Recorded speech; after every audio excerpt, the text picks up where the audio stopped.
तो जो एनसीईआरटी में जो है लास्ट बचा हुआ है यही 2022 में आया हुआ था। बुक में देखिए,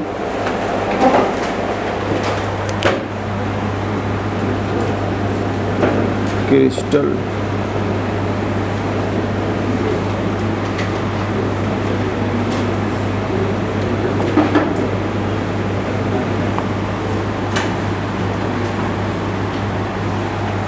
तो क्रिस्टल फील्ड स्प्लिटिंग थ्योरी चल रही थी। इसमें जो है काफ़ी मैंने चीज़ पढ़ा दिया था, थोड़ा सा बचा हुआ था कि क्रिस्टल फील्ड थ्योरी और किस पे डिपेंड करती है। तो मैंने एक चीज़ बताया था, लिगेंड पे डिपेंड करती है। अगर स्ट्रॉन्ग फील्ड लिगेंड होगा तो ज़्यादा स्प्लिटिंग होगी, और crystal field splitting theory colour पे भी डिपेंड करती है। तो यही क्वेश्चन 2022 में आया था। लास्ट में देखिए, एनसीईआरटी बुक पे देखिए, ग्राउंड स्टेट से लेके और जो है अगर आप देखेंगे तो एनर्जी इंक्रीजिंग ऑर्डर है। ये एनर्जी का ऑर्डर है, बुक में देखेंगे तो यहाँ पे ग्राउंड स्टेट से, यानी ग्राउंड स्टेट में जो होगा आपका इलेक्ट्रॉन होगा, इस पर लाइट पड़ेगी तो ये जंप करके जो है एक्साइटेड स्टेट में चला जाएगा। तो अगर कोई भी इलेक्ट्रॉन होगा, तो मैंने एक ये बुक के फॉर्म में है, मैंने बताया था कि अगर क्रिस्टल फील्ड स्प्लिटिंग अगर कोऑर्डिनेशन नंबर 6 वाला है तो इसमें देखा होगा कि अगर ये आपके 5 डिब्बा है, 5 ऑर्बिटल है, इसका नाम है DXY, DYZ, DZX, DX2, Y2, DZ2। अगर ये स्प्लिट हो जाती है तो बताया था कि नीचे जो है आपका T2G रहेगा और EG ये। तो अगर इस पे लाइट पड़ेगी, यानी आप लाइट डालेंगे इस पे, तो यहाँ पे जो भी इलेक्ट्रॉन होगा वो जंप करके कहाँ आ जाएगा, यहाँ चला जाएगा। यहाँ से जंप किया, इसमें चला गया, लाइट पड़ने के बाद यहाँ चला गया। तो ग्राउंड स्टेट कहाँ चला जाएगा, एक्साइटेड स्टेट्स। तो सेम चीज़ें हैं, बुक में देखेंगे तो ये ऑर्बिटल दिखाया है, मैंने ऑर्बिटल ये बताया था। तो इसमें देखेंगे तो ये लिखा हुआ था, ये लास्ट तक बताया गया था डी ट्रांजिशंस। तो यहाँ का इलेक्ट्रॉन अगर उसमें जाता है तो उसे बोलते हैं डी ट्रांजिशंस। कह रहा है it is important to note that in the absence of ligands. अब ये पॉइंट है कि अगर लिगेंड को एब्सेंट कर दिया जाए, जब लिगेंड ही नहीं होगा तो स्प्लिटिंग होगी क्या, नहीं होगी। ये पॉइंट आ सकता है। मैंने क्या बताया था, crystal field splitting energy depends करती है, याद करिए, सब लिखवा चुका हूँ, डिपेंड्स अपॉन लिगेंड पे, ये लिगेंड पे डिपेंड करती है। फिर मैंने ये बताया crystal field splitting energy maximum हो जाए, यानी स्प्लिटिंग ज़्यादा होगी तो लिगेंड कैसा होना चाहिए, स्ट्रॉन्ग फील्ड लिगेंड्स। अगर crystal field splitting energy minimum होगी यानी कम होगी तो यहाँ वीक फील्ड लिगेंड होगा। तो ये एनसीईआरटी बोल रही है लिगेंड ही ना हो, यानी लिगेंड ही ना हो। तो जब ये ही नहीं होगा तो ये स्प्लिटिंग होगी ही नहीं। तो पहला पॉइंट मिल गया कि लिगेंड नहीं होगा तो स्प्लिटिंग नहीं होगी। तो एनसीईआरटी में आगे पढ़ेंगे तो लिखा होगा it is important to note that in the absence of ligand crystal field splitting does not occur, यानी क्रिस्टल फील्ड स्प्लिटिंग नहीं होगी। ठीक है, इसमें आगे लिखा है एंड हेंस सब्सटेंस कैसा होगा, कलरलेस। तो यानी इसका मतलब है क्रिस्टल फील्ड स्प्लिटिंग इस पे किस पे डिपेंड करती है, कलर के लिए। तो ये पहला पॉइंट आपको यहाँ लिखाया था और यहीं पे आप चाहो तो लिख सकते हो या इसी में लिख सकते हो। अगर ये पॉइंट आप यहीं लिख सकते हैं, इन the absence of ligands, in the absence of ligands crystal field splitting does not occur. In the absence of ligand crystal field splitting does not occur.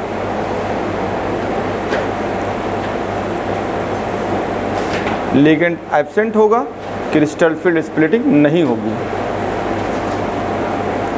In the absence of ligand crystal field splitting does not occur. आगे लिख लो comma लगा के। तो substance कैसा होगा, complex कैसा होगा, colour होगा।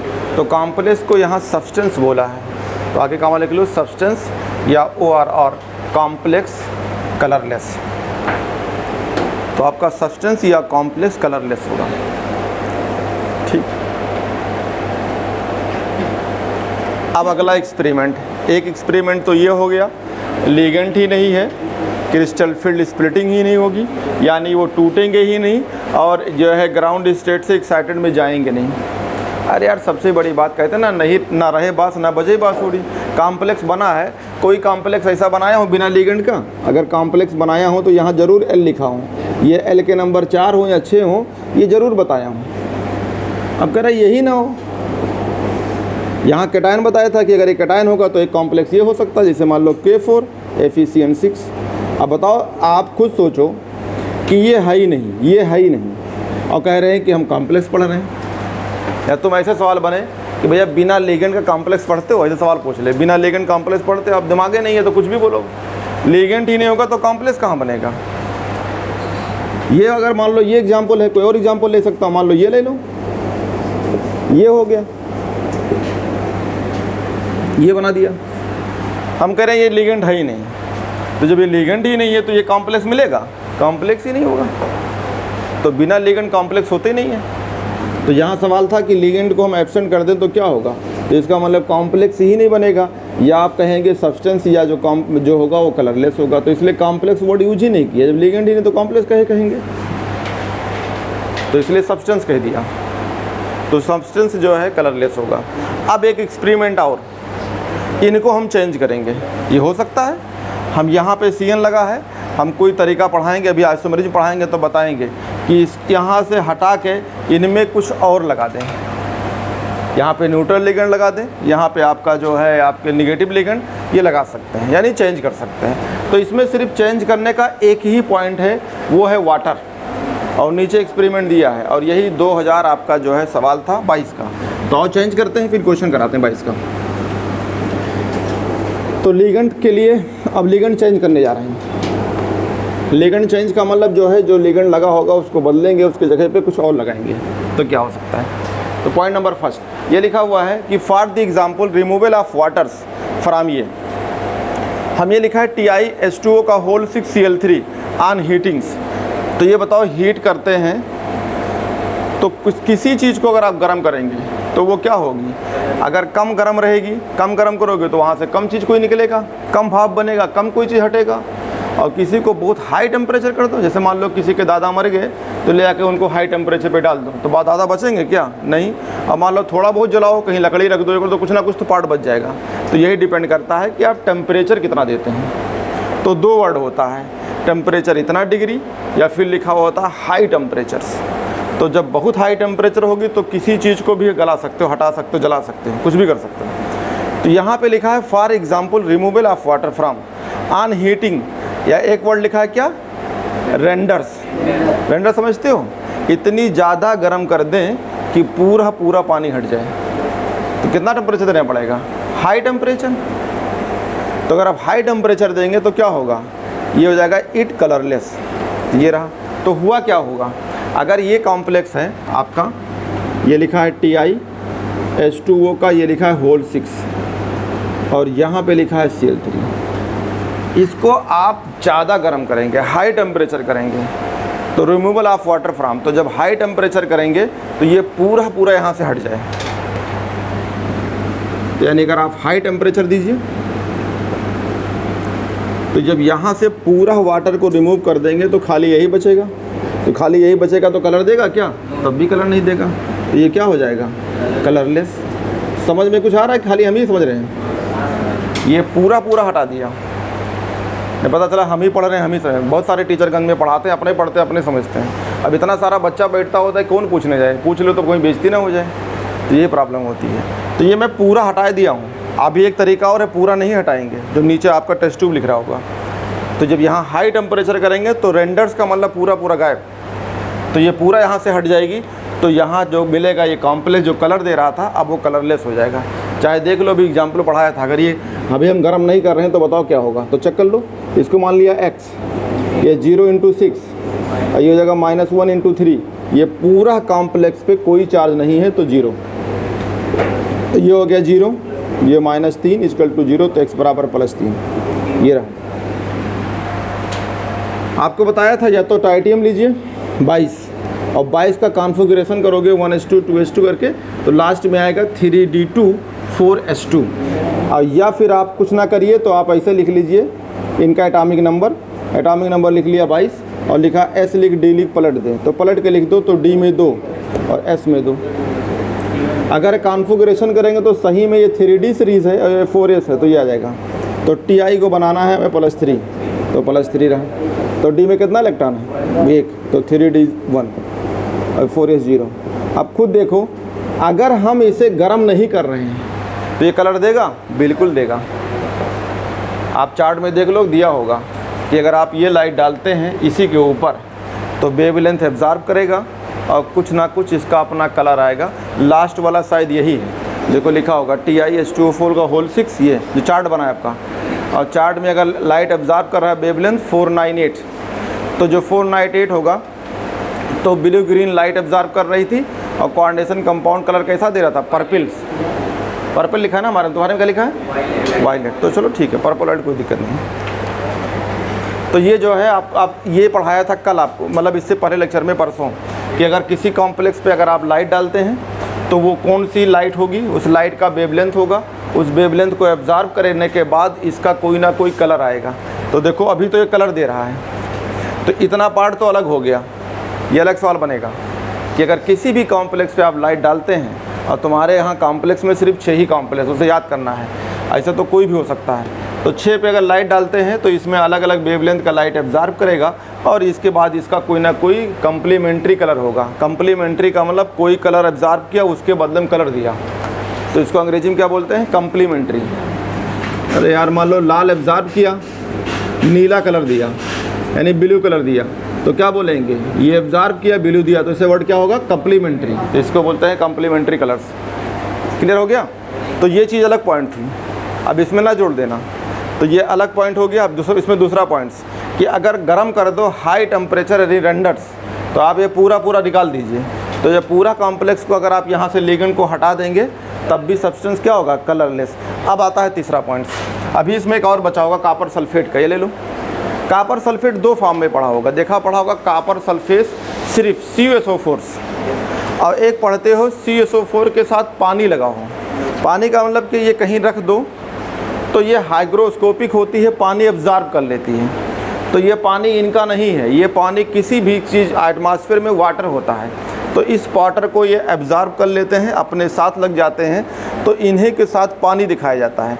और अगर एनहाइड्रस है यानी बिना पानी बिना एब्जॉर्ब किए वाटर है, 2 तरह का होता है यार। एक वर्ड होती है एनहाइड्रस, जैसे मतलब कहा गया एनहाइड्रस कैल्शियम ऑक्साइड CaO, तो ये ऑर्गेनिक में इनऑर्गेनिक में यूज होता है कि इसको कहीं रख दो रूम में, तो रूम के अंदर जो पानी होगी अपने तरफ एब्जॉर्ब कर लेगी। यानी ये जो रूम का वाटर होगा अगर एब्जॉर्ब हो गया तो कैसी हो जाएगी रूम, ड्राइनेस। तो इसका मतलब ड्राइनेस हो जाएगी। तो ये ड्राई करने सुखाने के लिए यूज की जाती है। तो यहाँ पे कॉपर सल्फेट एक सिंपल है जिसमें पानी नहीं लगा है, तो उसका फार्मूला होता है CuSO4। और एक होता है, तो ये देखो एक अगर ये CU है तो किस कलर का है, वाइट कलर का है, और पानी लग गया तो ब्लू कलर होता है। तो देखो वाटर के लगने से या वाटर के निकल जाने से भी कलर होता है। नहीं सोच पा रहे हो। अभी इसी को एक्सपेरिमेंट नीचे दिया है, जैसे कह रहा है कॉपर सल्फेट है, एक भी वाटर नहीं लगा है, तो ये कह रहा है कैसा है, कलरलेस। अगर कॉपर सल्फेट्स, अरे नाम सुनो नीला थोथा, तो गांव पढ़ के आया होगा नीला थोथा, यही तो नीला थोथा है। अब लग रहा है सब अंग्रेजी मीडियम से पढ़ के आए हैं। तो इसको बोलते हैं ब्लू विट्रॉल्स। तो ये कैसे कलर का होगा, ब्लू कलर का। अरे यार हमको तो पता है कि कौने जिले में चला जाओ ये ना पढ़ाते हो। हिंदी वालों का आता क्या है, 2-3 फार्मूला। तो नमक का फार्मूला पता है, हाँ पता है, क्या कहते हो, टेबल साल्ट। कॉपर सल्फेट का फार्मूला पता है, क्या कहते हो, फलना कहते हो। इसे ब्लू विट्रियल याद कर लो, एक फिटकरी याद करा के भेजते हैं, 3-4 फल याद करा के भेजते हैं, जाओ लग रहा पूरा कल्याण हो जाएगा। एकदम सबसे ज़्यादा तो ख़राब करते हैं जिला वाले टीचर्स। वो एक्चुअली हमको क्या है ना, हमें कुछ आता होता तो है नहीं, तो हमें लगता है कि बहुत बढ़िया टीचर हैं, और जब कहीं जगह पढ़ने जाओ पता चलता है कि हमको लूट लिया उसने, 4-2 फार्मूला याद करा के भेज दिया। 4-2 हमको ही पता था, तो ये तो हमें पता है कि ये सब याद कराते हैं। नीला थोतक फार्मूला याद कर लो। अब वो ज़िंदगी में इंटर के बाद कहीं नीला थोतक नाम ही नहीं आता है। समझ में आ रहा है ना, यही है कॉपर सल्फेट। देखो पानी नहीं था तो क्या हो गया, कलरलेस, और पानी लग गया तो ये। ब्लू कलर का। तो इसका मतलब एक तरह का अभी वाटर का एक्सपेरिमेंट दिखाएंगे अगले वाले में जो चार्ट बना है। तो वाटर एक तरह का लिगेंड है कि नहीं है? ये देखो लीडिंग की तरह काम करेगा। ये लिगेंड नहीं है, ये अपने तरफ पानी एब्जॉर्ब किया है तब कलर दिया है। तो इसी पानी को एब्जॉर्ब करने का या पानी को लगाने से किसी लिगेंड को हटाने से क्या कुछ फ़र्क पड़ेगा? तो अगला एक्सपेरिमेंट ये है नीचे। तो क्या लिखा हुआ है? कह रहा है कि the influence of the ligand on the colour of ये कॉम्प्लेक्स में be illustrated by considering the NiH2O का होल 6+2 कॉम्प्लेक्स। कह रहा है कि आओ देखते हैं लिगेंड का क्या फ़र्क पड़ता है कॉम्प्लेक्स के कलर पे। ये लिखा हुआ ना, influence of the ligand on the colour, ये अंडरलाइन कर सकते हैं कि लिगेंड का क्या प्रभाव है कलर से, यानी कलर के ऊपर क्या प्रभाव होता है। यही इन्फ्लुएंस जो है नीचे एक्सपेरिमेंट करके दिया हुआ है। तो इसको मिटाता हूँ। इसका मतलब पता हो गया कि लिगेंड भी जो है कलर पे प्रॉपर्टी है। कोई कॉम्प्लेक्स है उसमें जो लिगेंड होता है उससे भी कलर ऑफ देख सकते हैं। तो influence of the ligand on the colour of ये कॉम्प्लेक्स कह रहा may be illustrated by considering the NiH2O का होल 6 कॉम्प्लेक्स। कह रहा which form when Na+2 chlorides is dissolved in water if the didentate ligand ethane 1,2-diamine is progressively added in the molar ratio 1:1, 2:1, 3:1 in the following series reactions and their associated color changes। ये रहा। तो इसका experiment देखता हूँ, पहले experiment बताता हूँ फिर आपको ऊपर चलता हूँ। तो पहला है NiH2O का होल 6 लिखा है निकिल, ये आपका H2O है और यहाँ पे लगा हुआ है 6 और निकिल की बैलेंसी ऊपर पढ़ोगे तो यहाँ पे लिखा हुआ है, देखो क्या लिखा है Na, ये लिखा है 2। तो इसका मतलब क्या समझोगे कि ये जो कॉम्प्लेक्स है इसमें निकिल की बैलेंसी कितना होगी? +2। आओ चेक कर लो कि +2 है कि नहीं है। इसको मान लो x, ये हो गया 0 × 6 और इस कॉम्प्लेक्स के ऊपर जो चार्ज हो बराबर लगाए लिख दो तो बराबर कितना हो गया? +2। तो x बराबर क्या हो गया? +2, यानी सही है +2 ही है। कोई भी कॉम्प्लेक्स होगा कलर देगा। तो जब ट्रांजिशन जब वो पढ़ाएंगे आपको डी ब्लॉक तो ये बोलेंगे ट्रांजिशन एलिमेंट कॉम्प्लेक्स बनाते हैं। तो एक पॉइंट ये हो गया। ट्रांजिशन एलिमेंट कलर देते हैं। तो देखो इसके नीचे कलर लिखा होगा, अरे बुक देखा करो, बुक के नीचे इसके नीचे कलर लिखा होगा, यहाँ पे यहाँ नीचे लिखा होगा कलर। तो देखो यहाँ जो पढ़ा रहा हूँ ये डी ब्लॉक का पॉइंट हो जाएगा। अगर तुमसे पूछे कि ट्रांजिशन एलिमेंट जानते हो? हाँ जानते हो। तो कुछ पॉइंट बताओ भैया, क्या जानते हो उसके बारे में? तो आप एक पॉइंट तो यही मिल जाएगा जब पढ़ाएंगे वहाँ। तो क्या बोलेंगे? ट्रांजिशन, अरे निकिल कहाँ का है? ट्रांजिशन एलिमेंट डी ब्लॉक का है। तो डी ब्लॉक वाले क्या बनाते हैं? कॉम्प्लेक्स। तो एक पॉइंट ये हो गया।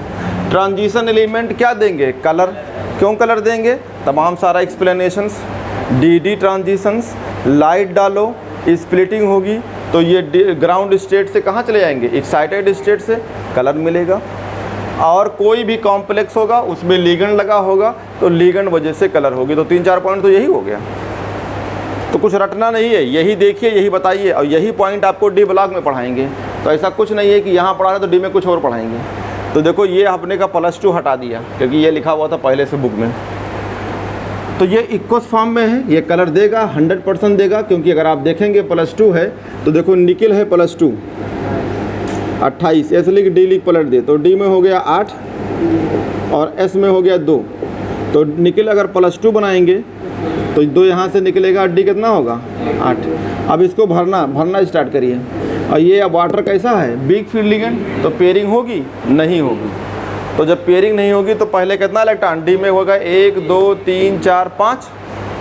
अभी मैं स्प्लिटिंग नहीं कर रहा हूँ, जनरली भर रहे हैं। स्प्लिटिंग कहाँ करा रहे हैं? उसके बाद 6, उसके बाद 7, उसके बाद 8। तो कितना अनपेयर्ड है? 2। तो 2 अनपेयर्ड है तो कलर देगा। अब वो सवाल आपसे जब कभी भी पूछेगा स्प्लिटिंग वर्ड रहेगा तो उसमें क्रिस्टल फील्ड थ्योरी लिखा रहेगा। शॉर्टकट कहीं भी सवाल जब होगा तो लिखा होगा क्रिस्टल फील्ड स्प्लिटिंग, ये वर्ड लिखा रहेगा कि इससे एक्सप्लेन करो। तो जब इससे एक्सप्लेन करना है तब आपको जाके देखना होगा कि कोऑर्डिनेशन नंबर कितना है। तो आपने देखा 6 तो कह दिया 6, तो इसका मतलब T2G नीचे रहेंगे, EG ऊपर रहेंगे। अगर ये क्रिस्टल फील्ड स्प्लिटिंग थ्योरी से यहाँ लिगेंड लगा होगा 4, तो आप क्या करेंगे, इसका जो पढ़ाया था उसका पलट के जो होगा टेट्राहेड्रल का उल्टा हो जाता है। तो ये 2-3 पॉइंट ध्यान नहीं देना होगा। मान लो तुमने पढ़ तो लिया, अब यहाँ लिखा था 4 और तूने पूरा एक्सप्लेन करके चले आए ऑक्टाहेड्रल की, कोऑर्डिनेशन नंबर 6 वाले का फार्मूला भी रखा, सब कुछ किया, तो उसका मतलब होता है ना, जैसे लोग कहते हैं गांव में एक वर्ड है कि डाढ़ हो गया। अपने बच्चे को पैसा लगाए लेकिन पूरा डाढ़ हो गया, यानी कोचिंग तो कराए लेकिन फिर वापस गाँव चला आया। तो इसका मतलब पैसा कहाँ लगाया उसने, गलत जगह या सही जगह? सही जगह ना, गलत जगह लगाया है तभी तो वापस गया है, वरना जाता ही नहीं। तो पहले तो आपको ये देखना है कि हम सही पढ़ रहे हैं या गलत, क्योंकि आपके सामने किताब है तो आप कुछ भी गलत पढ़ोगे तो तुरंत मैच कराओ। तो ये पॉइंट हो गई। तो ये सब मैं हटा दिया, आपको बता चुका हूँ, ये सब एक्सप्लेन कर चुका हूँ कि डी में इलेक्ट्रॉन अनपेयर्ड है, तो अगर अनपेयर्ड है तो ये कलर देगा। तो यहाँ प्यार से ऐसे लिख दी जाती है AQ। AQ क्यों? क्योंकि ये यहाँ पे कुछ रहा होगा, हो सकता है यहाँ 2 Cl2 रहा होगा। तो जब यहाँ 2 Cl2 होगा, जब कॉम्प्लेक्स को पानी में डालोगे तो ये टूट जाएगा। जब कोई चीज़ पानी में टूटता है तो उसके साथ पानी लग जाती है, और पानी लग जाती है तो उसे एक इक्वस कहा जाता है। इसका अपना कलर होगा। अब ये तुम याद करो चाहे ना करो, लेकिन कोई ना कोई कलर होगा। तो किताब में देखोगे तो लिखा होगा ग्रीन कलर, तो ये ग्रीन कलर होगा। अब आपने देख लिया इसमें क्या डाल रहे हैं आप, क्योंकि उसी पानी में क्या पड़ा है आपका EN भी। अरे ये कॉम्प्लेक्स पूरा डाला, मान लो NiH2O का होल 6 यहाँ लिखा है Cl2, पानी में डाला तो पानी भी पड़ा होगा। तो जब पानी पड़ा होगा तो उसमें बाइडेंटेड लिगेंड भी था, इसका नाम है EN। अब जब EN उसमें पड़ा है तो हो सकता है कि ये भी इक्वस हो, क्योंकि इसके ऊपर पानी लग जाएगा। पानी का टूटना उसे कहते हैं हाइड्रोलिसिस, पानी का लगना इक्वस। तो ये डिपेंड करता है कि क्या करें। तो यहाँ पे आएगा, ये कितना है बाइडेंटेट्स, तो बाइडेंटेट है तो यहाँ से कितना पानी हटाएगा, 2 वाटर। अरे वाटर मोनोडेंटेट होता है, तो यहाँ से 2 यहाँ से पानी को हटा देगा और अपने को लगा देगा। तो यहाँ लगा दिया EN, और एक EN है तो यहाँ एक EN लग जाएगा, और यहाँ से 2 पानी जाएगा तो ये हो जाएगा H2O का होल 4, और ये वैसे ही बना रहेगा। क्यों बना रहेगा? क्योंकि ये भी न्यूट्रल है, ये भी न्यूट्रल है, तो पॉजिटिव +2 रहेगी। और यहाँ से कितना पानी हटाया, 2 वाटर। अब जाके फिर पुराना लेक्चर पढ़ाओ, अरे EN बाइडेंटेट है, 2 जगह से लोन पेयर जाता है, तो जब 2 लोन पेयर यहाँ से हटाएगा तो 2 वाटर को हटाएगा। तो ये बन गया। देखो यहाँ भी लिगेंड 6 है, तो यहाँ भी लिगेंड 6 है, 4 वाटर हो गया, और एक EN में 2 जगह से लोन पेयर जाएगा, तो 4 2 6। तो ये भी आपका कोऑर्डिनेशन नंबर 6 है, और यहाँ भी कोऑर्डिनेशन नंबर 6 है। तो दोनों की जगह कोऑर्डिनेशन नंबर 6 है। देख लो कलर चेंज हो गया होगा, यहाँ ग्रीन तो वहाँ कलर क्या हो जाएगा, पेल ब्लू। चेंज हुआ कि नहीं हुआ? एकदम चेंज हो गया। तो लिगेंड के बदलने से कलर क्या हो जाती है, चेंज हो जाती है। तो आप सवाल देख लो, सवाल देख लो 23, ये 2022 का सवाल है।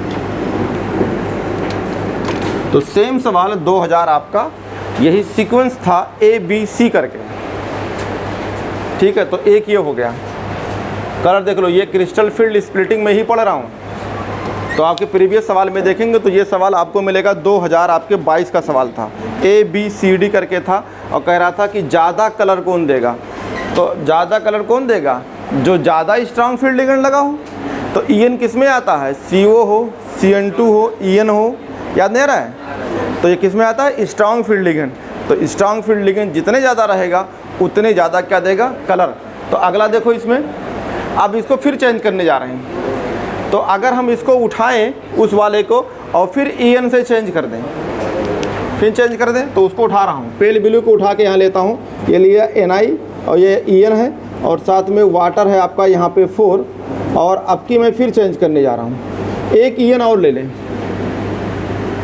तो एक EN यहाँ से आएगा और इसके फिर कितने पानी को निकालेगा, 2 वाटर को, 2 मालिक्यूल फिर निकल जाएगा, क्योंकि एक EN में 2 जगह से लोन पेयर जाता है। ये देखिए आपका CH2 है, ये CH2 है, ये है NH2, और ये है आपका NH2, ये NH2 है। इसी को EN बोलते हैं, इसका नाम है ईथेन 1,2 डाइएमीन्स, और ईथेन 1,2 डाइमीन का नाम है EN।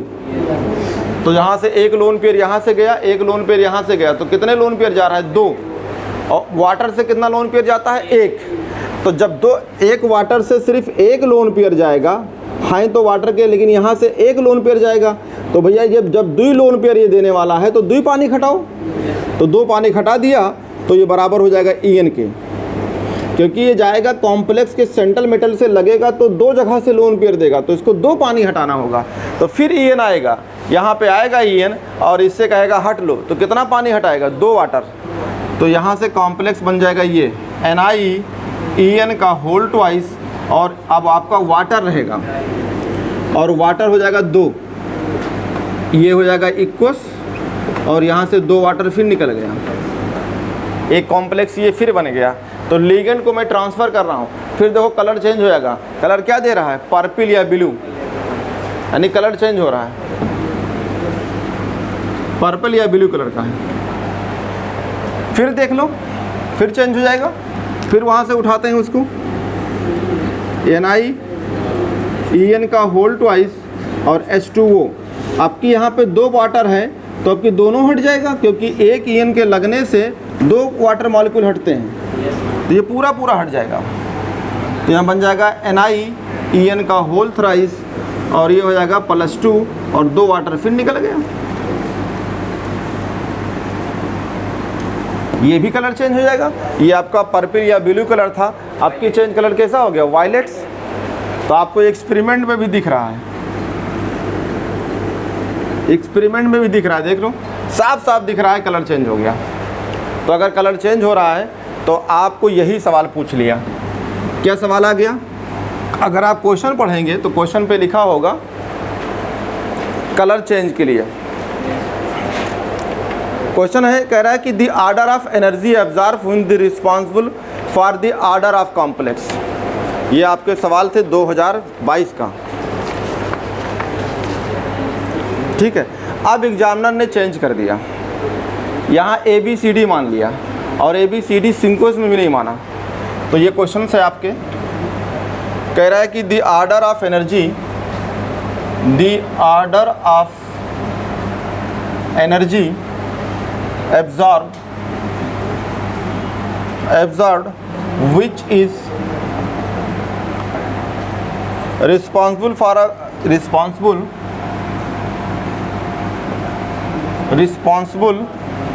the order of complex, responsible for the color of complex, ये है, यही पूरा है, इसी को लिया। अब इसे क्या कर दिया, देखो जहाँ लिखा है NiH2 का होल ट्वाइस EN, इसको कह दिया A, इसे A कह दिया, और दूसरे वाले को कहा 4 वाले को, ये है, इसे क्या कह दिया B, और इस वाले को कह दिया C, ये इसको C कह दिया, और इसी को ऑर्डर बना दिया, ठीक है। तो सबसे ज़्यादा यह है स्ट्रॉन्ग फील्ड लिगेंड कहाँ लगा है, C में, यहाँ पे 3 EN है, यहाँ पे कितना है 2 EN, यहाँ कितने 1 EN। जितने ज़्यादा स्ट्रॉन्ग फील्ड लिगेंड लगा होगा उतने ज़्यादा स्प्लिटिंग होगी। क्रिस्टल फील्ड स्प्लिटिंग किस पे डिपेंड करती है, लिगेंड पे। फिर बताया अगर स्ट्रॉन्ग फील्ड लिगेंड है तो क्रिस्टल फील्ड स्प्लिटिंग ज़्यादा, तो ज़्यादा होगी तो कलर भी अच्छा देगा। तो सबसे ज़्यादा कलर के लिए कौन सा होगा, C। तो ऑप्शन बना होगा, आपको देखेंगे तो सबसे ज़्यादा हो गया C, फिर उसके बाद A, फिर उसके बाद B। तो ये सीक्वेंस बना दिया। तो यही सवाल आपका ये हो गया नीट 2022 का सेम क्वेश्चन। अब आपको ये पूरी थ्योरी क्लियर होगी तब आप ये क्वेश्चंस लगा पाएंगे, वरना फिर आपको ये अक्कड़ बक्कड़ करिए कि A वाला होगा कि B वाला होगा कि C वाला होगा। तो आपको मैंने सब सिस्टम से समझा दिया कि क्रिस्टल फील्ड स्प्लिटिंग डिपेंड करती है लिगेंड पे। अगर लिगेंड स्ट्रांग है तो क्रिस्टल फील्ड मैक्सिमम होगी, लिगेंड वीक है तो क्रिस्टल मिनिमम होगी।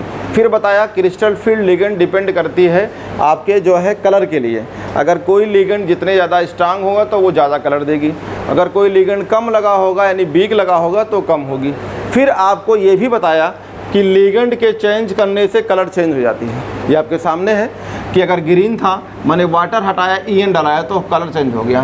तो लिगेंड के चेंज करने से कॉम्प्लेक्स की कलर चेंज हो जाती है। ये भी एक पॉइंट है कि लिगेंड अगर आप चेंज किया, लिगेंड यहाँ कुछ और लगा था, इसमें कुछ और लिगेंड लगा दिया तो कॉम्प्लेक्स चेंज हो जाएगा, कलर चेंज हो जाएगा, कॉम्प्लेक्स भी चेंज हो गई। यहाँ कॉम्प्लेक्स का नाम कुछ और होगा और यहाँ कॉम्प्लेक्स का नाम बदल जाएगी। तो 2 पॉइंट हो सकता है, लिगेंड के बदलने से कॉम्प्लेक्स भी बदल जाएगी और कलर बदल जाएगा। ये रहा, आपको उठाया फिर चेंज कर दिया, कॉम्प्लेक्स बदल गई, कॉम्प्लेक्स ये कुछ और था तो कॉम्प्लेक्स कुछ और हो गई।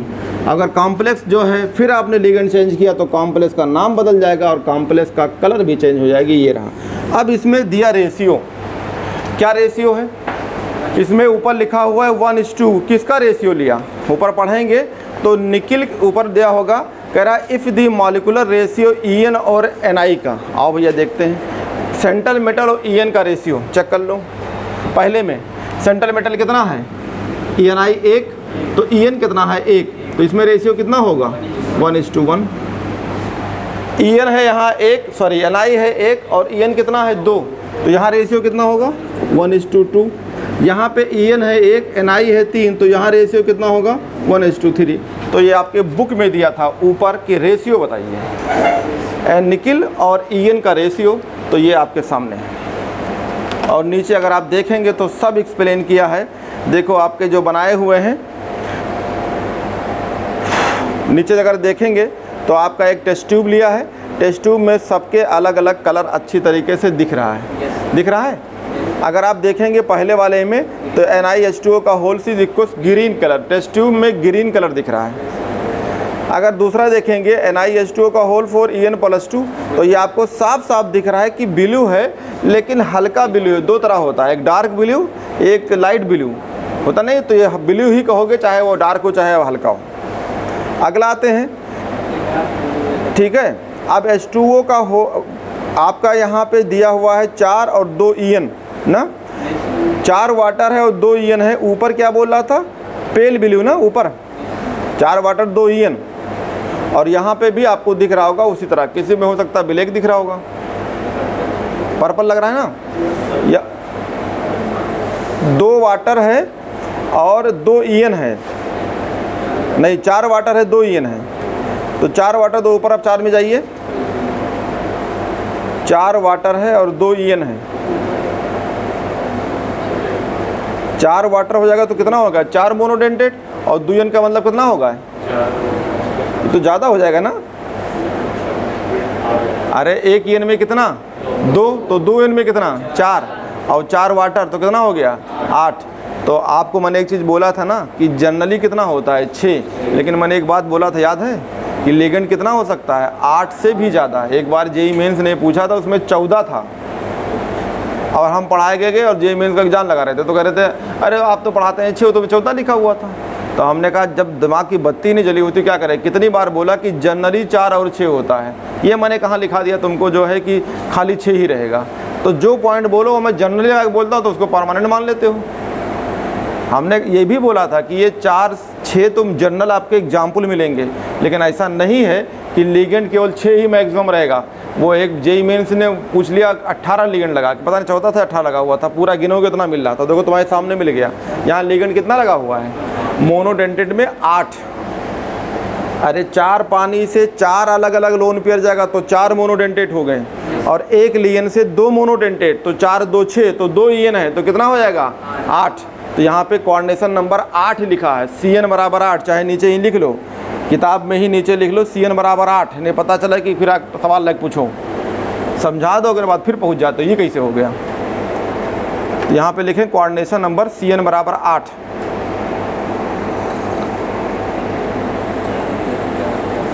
तो 8 वाले लिगेंड में देखेंगे। अगला देखिए NiEN का होल थ्राइस, तो आपको देख रहे होंगे, ठीक है, वायलेट कलर का है, ये मिल गया। ऊपर आपने पढ़ लिया, नीचे एक्सपेरिमेंट भी देख लिया। अब इससे ज़्यादा समझाने की जरूरत नहीं है, अब आप इससे ज़्यादा नहीं समझ पाते हैं तो कोई दिक्कत नहीं। कलर ऑफ सम जेमस्टोन्स, ये नेचुरल तरीका है, जो आपको नीचे हेडिंग लिखा है कलर ऑफ जेमस्टोन्स। जब आप ज़िंदगी में फ्रस्ट्रेट हो जाएंगे तो इन्हीं के पास जाएंगे। जैसा भी देखना नरही वरही में जो है बैल लेके लोग सजा के चलते हैं, मार्च वार्च में देखा होगा, देखे तो होगे भाई, काजल वाजल लगा के पूरा उसको कोट वोट पहना के चलते हैं। और जैसे कोई लड़का आता है फ्रस्ट्रेट हुए झूमते हुए आता है, बैल के पास पहुंचा, बाबा बताओ अच्छा हमारी सिलेक्शन होगी नहीं होगी, तो बैल से पूछता है, नहीं देखे हो क्या, खाली हम ही देखे हैं, तुम अमेरिका से आए हो। यहाँ लोग बैल सजा के लेके चलते हैं बहुत बढ़िया से, घुंघरू उंगरू पहना के। अब जैसे इतना साइलेंट हो, जैसे लग रहा खाली, अबे देखा होगा। और वो क्या करता है, जो मालिक होता है उसको डेली सिखाता है कि देख हम जा रहे हैं तुझे लेके कमाने के लिए, और अगर हम कोई सवाल पूछेंगे तो ऐसे मुँह सिर हिलाना, उसको सिखाता है, कई साल महीनों से सिखाता है। ऐसे ना कर देना, नहीं अगर ऐसे कर दोगे तो खाना भी नहीं दूंगा, भूसा भी नहीं दूंगा, बहुत मारूंगा पिछवाड़े पे, बहुत मारता है अगर जिस दिन गलत कर देता है तो सिखा के लाता है। अब तुम जैसे लोग बताओ, गार्ड ने दिमाग दिया है लेकिन बैल से पूछने जाते हो। मेरे सामने मैं कई बार देखा हूँ, अगर तुम्हें आजमाना चाहते हो तो चले जाओ जहाँ हाई कोर्ट होता है, वहाँ नीचे चिड़िया लिए बैठे रहते हैं पिंजरा में, वहाँ लोग चिड़िया फंसाते हैं, उससे किस्मत पूछते हैं केस जीतेगी नहीं जीतेंगे, या बहुत सारे अंगूठी लिए बैठे रहते हैं। अब जाके देखना तुम्हारे ही घर में कोई ना कोई फंसा होगा अंगूठी लेके। अभी देखो यह अंगूठी है, नीचे लिखा हुआ है, क्या लिखा है, ये colour of the base of gem stone. तो ये कहानी भी बताते हैं आपको। तो उसमें होता क्या है, जैसे मान लो आप मार्च में आए, तैयारी तो ढंग से किए नहीं, छल्ला बनाए, नीचे पड़े रहे, इनके उनके नोट पढ़े, घुमा करे, मॉड्यूल पढ़े, तो आप फ्रस्ट्रेट हो गए, सवाल तो लगता नहीं है। जब सवाल अपने से ना लगे तो समझ जाओ किस्मत गड़बड़ हो गई। और सवाल लगने लगे बिना टीचर के अप्लाई से, पढ़ने से, टीचर पढ़ा दिया, लगने लगा सब सवाल। 100 में अगर 1-2 सवाल नहीं लगता है तो इसका मतलब है कि आप पढ़ाई करने लगे, मंजिल की तरफ जाने लगे। तो फिर ये बैल वाले मार्चे में आते हैं, इससे पहले नहीं आते हैं। अगर इससे पहले अगर आ जाना तो अभी बैल वाले क्यों लोग मारने लगे कि अभी तो कोचिंग स्टार्ट की है, किस्मत कहाँ आजमाएं। तो बैल वाले बहुत चालाक होते हैं कि ऐसे टाइम चलो जब एग्ज़ाम होने वाला हो, उसमें 3 इडियट में दिखाया हुआ है, तो फिर वो बैल से लोग पूछते हैं। हमारे सामने कई बार हमने देखा है, पूछते हैं अच्छा बाबा बताओ, बैल बाबा बताओ। अब वहाँ बैल बाबा आ गए, बैल बाबा बताओ हमारा सिलेक्शन होगा कि नहीं होगा। तो बैल क्या बोलेगा, ऐसे करेगा या ऐसे करेगा, ऐसे तो करेगा। देख बेटा आप बैल बता दिया तेरा सिलेक्शन होना है, देख बेटा सिलेक्शन होना है, अब तुम आप प्यार से 500 रुपया दे दो। अब वो खुश रहता है कि यार भाई सिलेक्शन बाबा बता दिए हैं। अच्छा बताओ जानवर तुम्हारी सिलेक्शन कराएगा, या फिर तुम जैसे मान लो कोई अभी तंत्र मंत्र लेके चलते हैं, देखा होगा, तो वो अंगूठी बेचते हैं, स्टार्टिंग करते हैं 1 लाख रुपए से कि बहुत पहाड़ के नीचे से, 7 पहाड़ के नीचे से लाया हूँ। अब उनकी चड्डी देख लो तो आधी फटी रहती है, या धोती फटी होती है, 7 पहाड़ से लाए हैं। तुरंत उनके ऊपर जाओ, 7 पहाड़ लाए होंगे। अब ये पत्थर तो कहीं पड़ा होता है, और पत्थर में पड़ा होगा अगर क्रोमियम होगा या ट्रांजिशन एलिमेंट होगा तो कलर तो देगा। या तुमने 3 इडियट्स देखा होगा, नहीं पीके में देखा होगा, पीके में देखा होगा, वो डमरू देखा होगा, उसमें भी कलर क्यों देती है, क्योंकि वो जिससे बनाया गया हो उसमें क्या पड़ा होगा, ट्रांजिशन एलिमेंट्स। तो जब उससे क्या दे, कलर देगी, लाइट पड़ेगी, एक्साइटेशन होगा, कलर देगी। नहीं समझ में आ रहा है क्या, मूवी तो देखे होगे ना। तो वो कोई चीज़ चमकती है तो इसका मतलब क्या होगा, ट्रांजिशन एलिमेंट तो 100% होगा, चाहे कुछ हो चाहे ना हो। तो यही खेल यहाँ पे होती, बाबा लोग करने लगते हैं। बाबा कैसे करते हैं, पहले ये पढ़ लो फिर दिखाता हूँ। वो कुछ लोग पहने रहते हैं कि ये क्या पहने, कड़ा काहे पहने, बाबा ने दिया है, बीपी कम हो जाएगी या मेरे किस्मत चमक जाएगी। देखा होगा बाबा कहते प्यार से बताता, देख बेटा हमने तुमको ये 5000 की अंगूठी दे दिया है, घर में किसी को बताना नहीं, तुम्हारे अपने तुम कल्याण हो जाओगे। देखो ये वर्ड जरूर बोलता है, अपने कल्याण हो जाओगे। जब तुम कामयाब हो जाना तब बताना, काहे तुम कामयाब होगा, काहे घर वाले को बताओगे। अंगूठी से अगर कोई डॉक्टर बनता तो सब अंगूठी बेचते, जरा टीचर अंगूठी ले लेते घर के सामने, आओ भैया न्यू पैटर्न में फलाना अंगूठी आ गई है। काहे ले टेंशन, काहे ये मेहनत पे पढ़ाएं इसको, मर के लिगेंड चेंज करा रहा हूँ, अंगूठी ना बेचूँ। अब आप आइए अंगूठी बोली लगे कि अच्छा KGMC वाला अंगूठी कितने मिलेगी, तो उसका भैया 10 लाख रुपया है, यहाँ कितना लगेगी, यहाँ कितना लगेगी, तो वहाँ रेट हो जाएगी, अंगूठी का रेट लो, KGMC ले लो।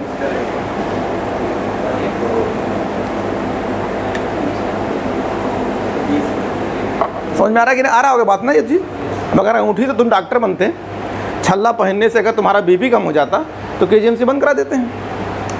बहुत सारे हमारे बाबा लोगों के कड़ा ले जाओ पहन लो, बीपी कम हो जाएगी। बताओ दिल से और छल्ला से क्या लेना देना, देखा होगा कुछ लोग पहना करते हैं। मिटा दें इसको। तो आज तुम्हारी 2 चीज़ें दिमाग सही होगी, एक तो तुम जो पढ़ने के बजाय जो जाते हो अंधविश्वास पे, वो ख़त्म हो जाएगी।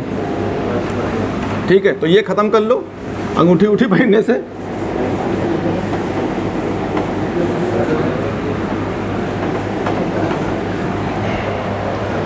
और देखते हैं जेम स्टोन्स। ये रहा, the colour of the produce by कह रहा है electronic transitions within the D orbital of a transition metal ion occur frequently in everyday of life.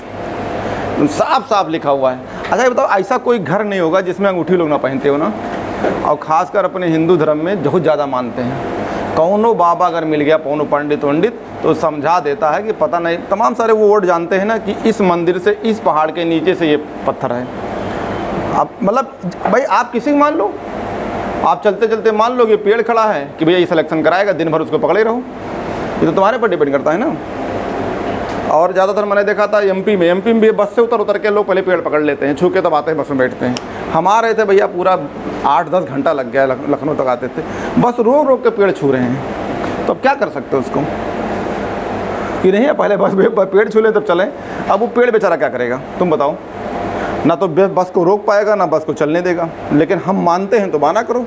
तो ये रहा, तो यहाँ जो लिख दिया, the colour produce by electronic transition event with in the D orbital of the transition metal ion occur frequently in every day of life.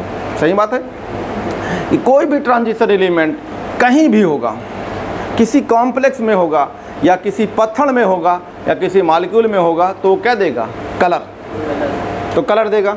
फिर example होना, ये रूबी, नाम भी अच्छा लग रहा है कि नहीं, तो पन्ना पलट के देख लो रूबी कैसे दिखते हैं। ये रहा, दिख गया।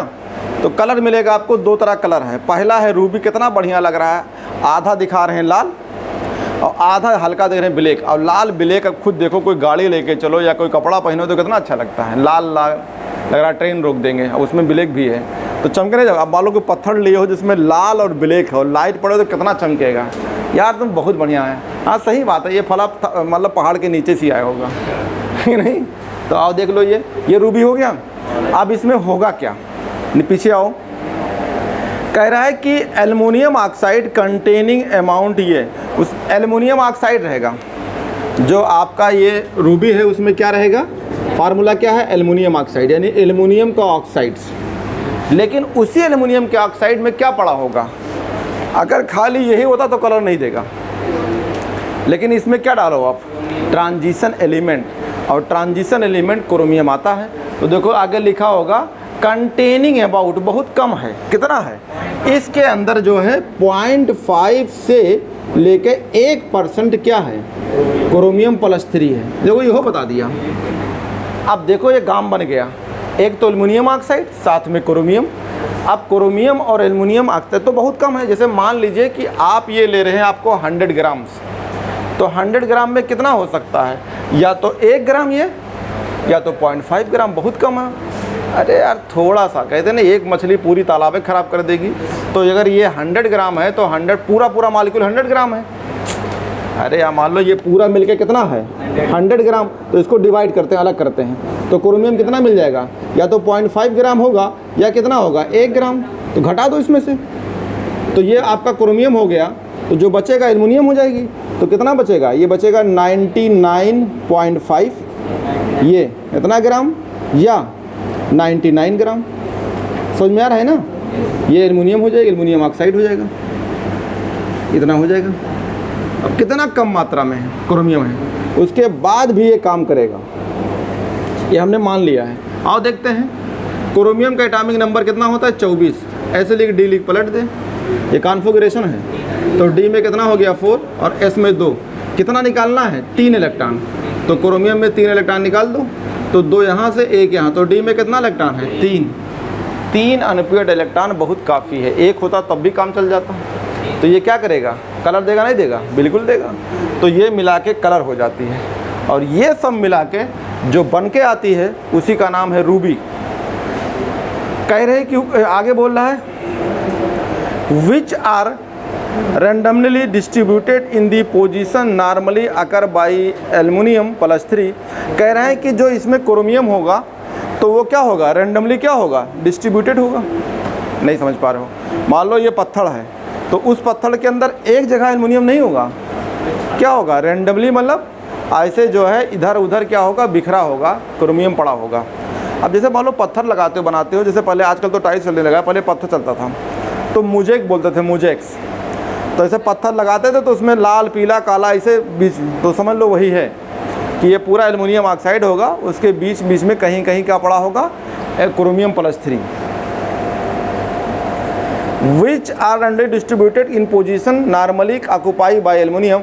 वी कह रहा, we may view these chromium +3 species in octahedrals chromium plus 3 complex कह रहा है incorporated into the aluminium lattice d transitions at this centre give rise to colour. क्या होगा, यहाँ पे एक लाइन बोल रहा है क्रोमियम प्लस 3 क्या करेगी, किस फॉर्म में रहेगी, ऑक्टाहेड्रल कॉम्प्लेक्स बनाएगी। यानी इसका मतलब क्रोमियम सेंट्रल मेटल रहेगा और उनसे जो लिगेंड लगा होगा वो कितने लिगेंड होंगे, 6, और 6 लिगेंड होगा।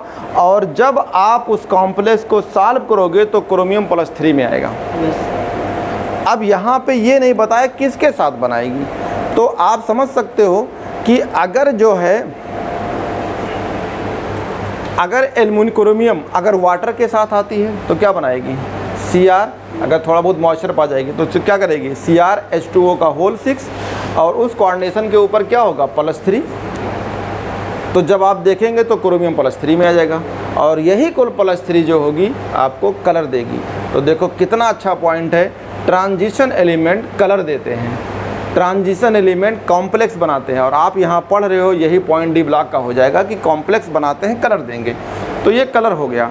और क्यों कलर देगा, अब यहाँ पे डी ट्रांजिशन वर्ड है तो क्या होगा, जो डी में 3 इलेक्ट्रॉन है, ये नहीं समझ पा रहे हो, तो ये 3 इलेक्ट्रॉन डी में है। तो अगर कोऑर्डिनेशन नंबर 6 वाला है और स्प्लिटिंग से समझा रहे हो तो T2G कहाँ रहेगा, नीचे, और EG ऊपर।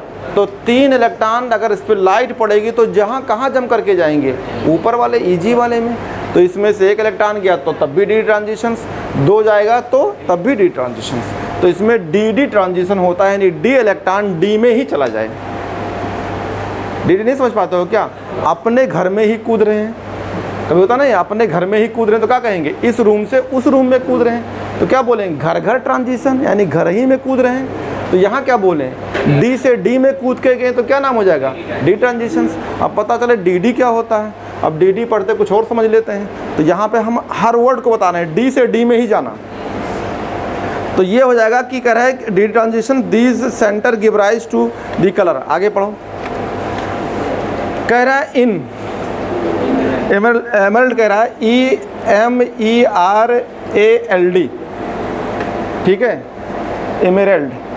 Chromium ion occupying octahedral site, यहाँ भी क्रोमियम है। और क्या कह रही है कि इसमें भी क्या कह रहा है, ऑक्टाहेड्रल साइट होती है इन दी मिनरल्स। ये आपको याद करना है भैया।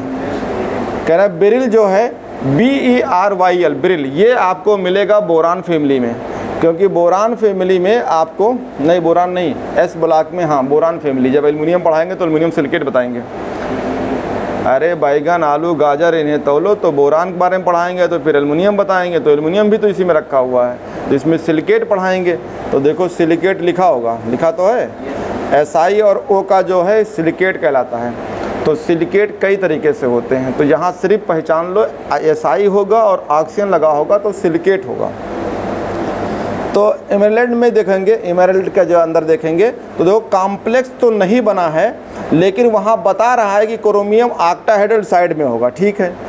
तो अगर साइट होगा तो ये आपको बेरिल का फार्मूला याद करना चाहिए, BE2Li2SiO4 SI6 है, एक मिनट, BeLi2Si6O18, B3 है ना, अच्छा ये है BE3Al2Si4 6A4 है, ये इस फार्मूले को याद कर लो, एक बार ये पूछा हुआ था, ठीक है। ये और यही फार्मूले को आपको वहाँ भी मिलेगा। कह रहा है the absorb band seen in, कह रहा है ruby shift to narrow wavelength, normally yellow, red and blue, कह रहा है causing emerald to transmit light to the green regions. अब अगर यहाँ पे भी वही चीज़ें हैं कि अगर लाइट पड़ती है तो कौन सी वेवलेंथ को एब्जॉर्ब होगा और कौन सा कलर देगी। तो देखिए दोनों पत्थर आपके हैं, तो ये फार्मूले याद करना है और इसमें भी क्रोमियम होती है। तो इस फार्मूले का डायरेक्ट नाम पूछा हुआ था और आप दोनों फार्मूले में देखिए तो ये पत्थर है। कहता है ruby this gem stone was found in, कह रहा है मार्बल फ्राम, कह रहा है मोगाक, और कहाँ पे है, म्यांमार है। एमरलैंड कहाँ पाई जाती है, जेम स्टोन है, वाज फाउंड इन कैरामुजो और कोलंबिया। तो ये सब जो है अपने इंडिया के पत्थर नहीं है, कहाँ के हैं, बाहर के। तभी बाबा बेच लेते हैं और बाबा आराम से कह लेते हैं, क्योंकि आप ढूंढा करो इंडिया में कहीं मिलेगा नहीं तो विश्वास कर लोगे, इसीलिए वो 7 पहाड़ बोलते हैं। जैसे मान लो कोई सामान नहीं मिले, जैसे इंडिया में कोई फल नहीं मिल रहा है, तो आप गए मंडी में नहीं पाए, फिर कहीं पता कि नहीं पाए, तो आप विश्वास हो गया कि यार ये फल जो है इसका मतलब जंगल में नहीं 7-8 जंगल के अंदर से लाया होगा। तो जब कोई चीज़ ना मिले तभी तो उसकी वैल्यू होती है। अब तुम गए पत्थर ढूंढ रहे, कहीं मिल ही नहीं रहा है, तो कहते हैं हाँ यह तो पक्का होगा। अब चाहे जो पत्थर तुम ले आओ, दुनिया कौनों पत्थर ले आओ, वो तुम्हें डॉक्टर नहीं बनाएगी, चाहे आजमा के देख लो, चाहे शर्त लगा लो उनसे, पहले तुम्हारे घर में कोई पत्थर रखा होगा बता देना, अगर वो डॉक्टर बनाएगी तो फिर बताना, उस पर बोली लग जाएगी, फिर पूरी कोचिंग वाले पहुंच जाएंगे तुम्हारा पत्थर खरीदने। अब कोई जाके घर में बता देना कि अंगूठी पहने से कोई फ़ायदा वायदा नहीं होगा, लोग पहने होते हैं ना, अगर वो कह दिया कि मैं अंगूठी पहने हैं, इससे जो है हमारा जो है पूरा जितना है, नहीं कहते हैं तुम्हारा, जैसे बाबा लोग क्या कहते हैं, तो कहते हैं तुम्हारा नक्षत्र खराब होने वाला है, तुम्हारे पे कोई काला चीज़ जादू आने वाली है, बस इसी में डरवा दिया उसने पत्थर बेच दिया भरने से। ठीक है, अगर उनकी जादू होती ना, काला जादू होती, तो उन क्या करते, उनको इंडिया वाले बुला के तौलते, कहते भैया जितना प्रॉब्लम आने सब ख़त्म कर दो, कि नहीं, उनसे ये कहो कि भैया जो ये आपकी बेरोजगारी इसको ख़त्म कर दो। नहीं, इस पर हमने कोई यज्ञ नहीं किया है इस पर नहीं किया है, बस तुम्हारे लिए स्पेशली किया है, समझ में आएगा ना। ये पत्थर देख लेना, अगर कोई बेचे, अरे इसे एक बार बता रहा हूँ, मैं एक जगह था, मैं जब मेडिकल वाली कोचिंग चलाता था तो उसमें हड्डियाँ मेरे पास बहुत थी, तो पूरी बॉडी हड्डी रहती है, मेडिकल वाले चलाता था। तो एक ऐसे ही जो है साधु था, 4-5 ठो बंदर खोपड़ी टांगे था और 2 हड्डी लिया था, तो ऐसे घर का ज़्यादा डरवाता था जहाँ मैं रहता था, कोई घर से निकले फू ऐसे करे तो डर जाए, तो उससे कुछ ना कुछ ऐंठ लेता था, तो मेरे पास आया तो फू कर रहा था, तो मैं तो बहुत ध्यान से देख रहा था, फू किया, बस मैं गया जल्दी से अपने यहाँ से निकाल के लाया खोपड़ी इतनी बड़ी 2 इंसान की, हमने कहा ये ले ऐसे, तो भागने लगा। तो हमारे यहाँ जो डॉक्टर साहब थे मेडिकल कॉलेज के, पकड़ इसको पकड़, ये डरवा रहा है सबको। हमने उससे कहा कि जो खोपड़ी तुम्हारी है ना, अंदर आओ। तो जब जान गया कि हमसे बड़ा ख़तरनाक आदमी है, तो वो जो आदमी डर जाता है ना, फिर यार अभी तो मैं डरवा रहे थे, ये तो हमसे बड़ा खोपड़ी रखे हैं और 2 खोपड़ी निकाल दिया है। तो उसको पकड़ के अंदर लाए, हमने कहा देख लो ये जितनी खोपड़ी रखे हो बंदर की है, 5 रुपया दे रहे हैं, दे दो हमको, हम इसको यूज करा लेंगे, हम पढ़वा लेंगे, हमें बच्चों को ज़रूरत पड़ती है हड्डी का। कह रहा नहीं देंगे, इंसान खोपड़ी। हमने कहा झूठ ना बोलो, तो फिर मिला ये इंसान क्या है, तो वो डाउन हो गया, तुरंत आराम से बात करने लगा।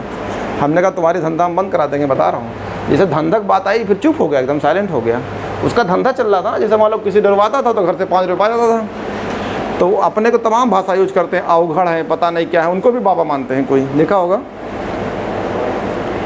तो आओ नीचे आओ, लिखो, छोड़ो सब चीज़ें तुम्हारे लिए नहीं काम की है। आइए लिमिटेशंस ऑफ क्रिस्टल फील्ड्स। तो इसमें कुछ पॉइंट है लिमिटेशंस।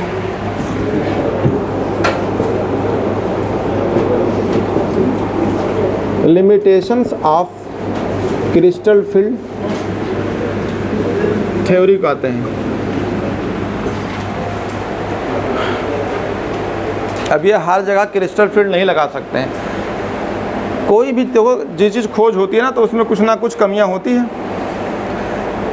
तो क्या लिखा है, crystal field is successful in explaining the formation, कह रहा है कि structure, colour and magnetic property of coordination compound. एकदम बात सही है। क्रिस्टल फील्ड से आपने क्या क्या देखा, कलर देखा, अरे जितने क्रिस्टल फील्ड से आपने क्या बताया कि ये कॉम्प्लेक्स है भैया, ये इसका स्ट्रक्चर है या इसका शेप है। फिर उसमें आपने क्या देखा, कलर देखा, फिर उसमें अनपेड इलेक्ट्रॉन देखा, स्प्लिटिंग हुई, फिर देखा कि इसमें इलेक्ट्रॉन कितना है, लिगेंड लगा के देख लिया, पेयरिंग हुई कि नहीं हुई। तो अनपेड इलेक्ट्रॉन आएगा तो उससे क्या मिल गया आपका, मैग्नेटिक प्रॉपर्टीज। अरे म्यू निकालते थे, म्यू इक्वल टू √n+2, ये रहा।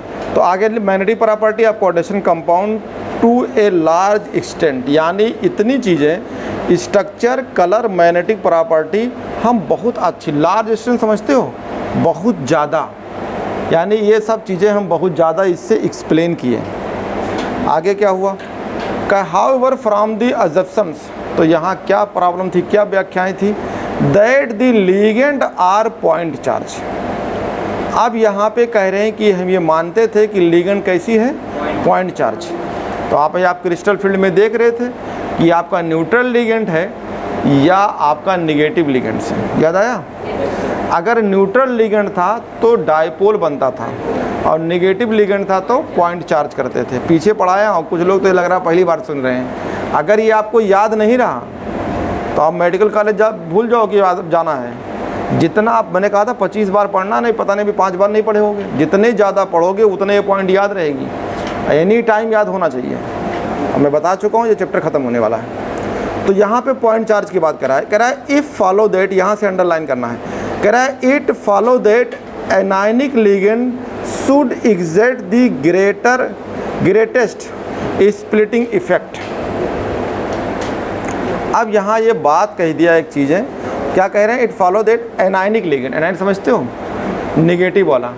2 फॉर्म में पढ़ा था, लिगेंड न्यूट्रल था और न्यूट्रल निगेटिव वाला। तो निगेटिव वाले क्या बोलोगे? एनायनिक, निगेटिव वाला। तो कह रहा है it follow that anionic ligand should, कह रहा है कि exert the greatest splitting effect. ये बात तो गलत हो गई यार। अब खुद तुम सोचो, अभी स्प्लिटिंग किस पे देख रहे थे? क्रिस्टल फील्ड स्प्लिटिंग डिपेंड करती है लिगेंड पे। जितने ज़्यादा स्ट्रॉन्ग लिगेंड होगा उतने ज़्यादा स्प्लिटिंग होगी। अब ये क्या बोल रहे हैं?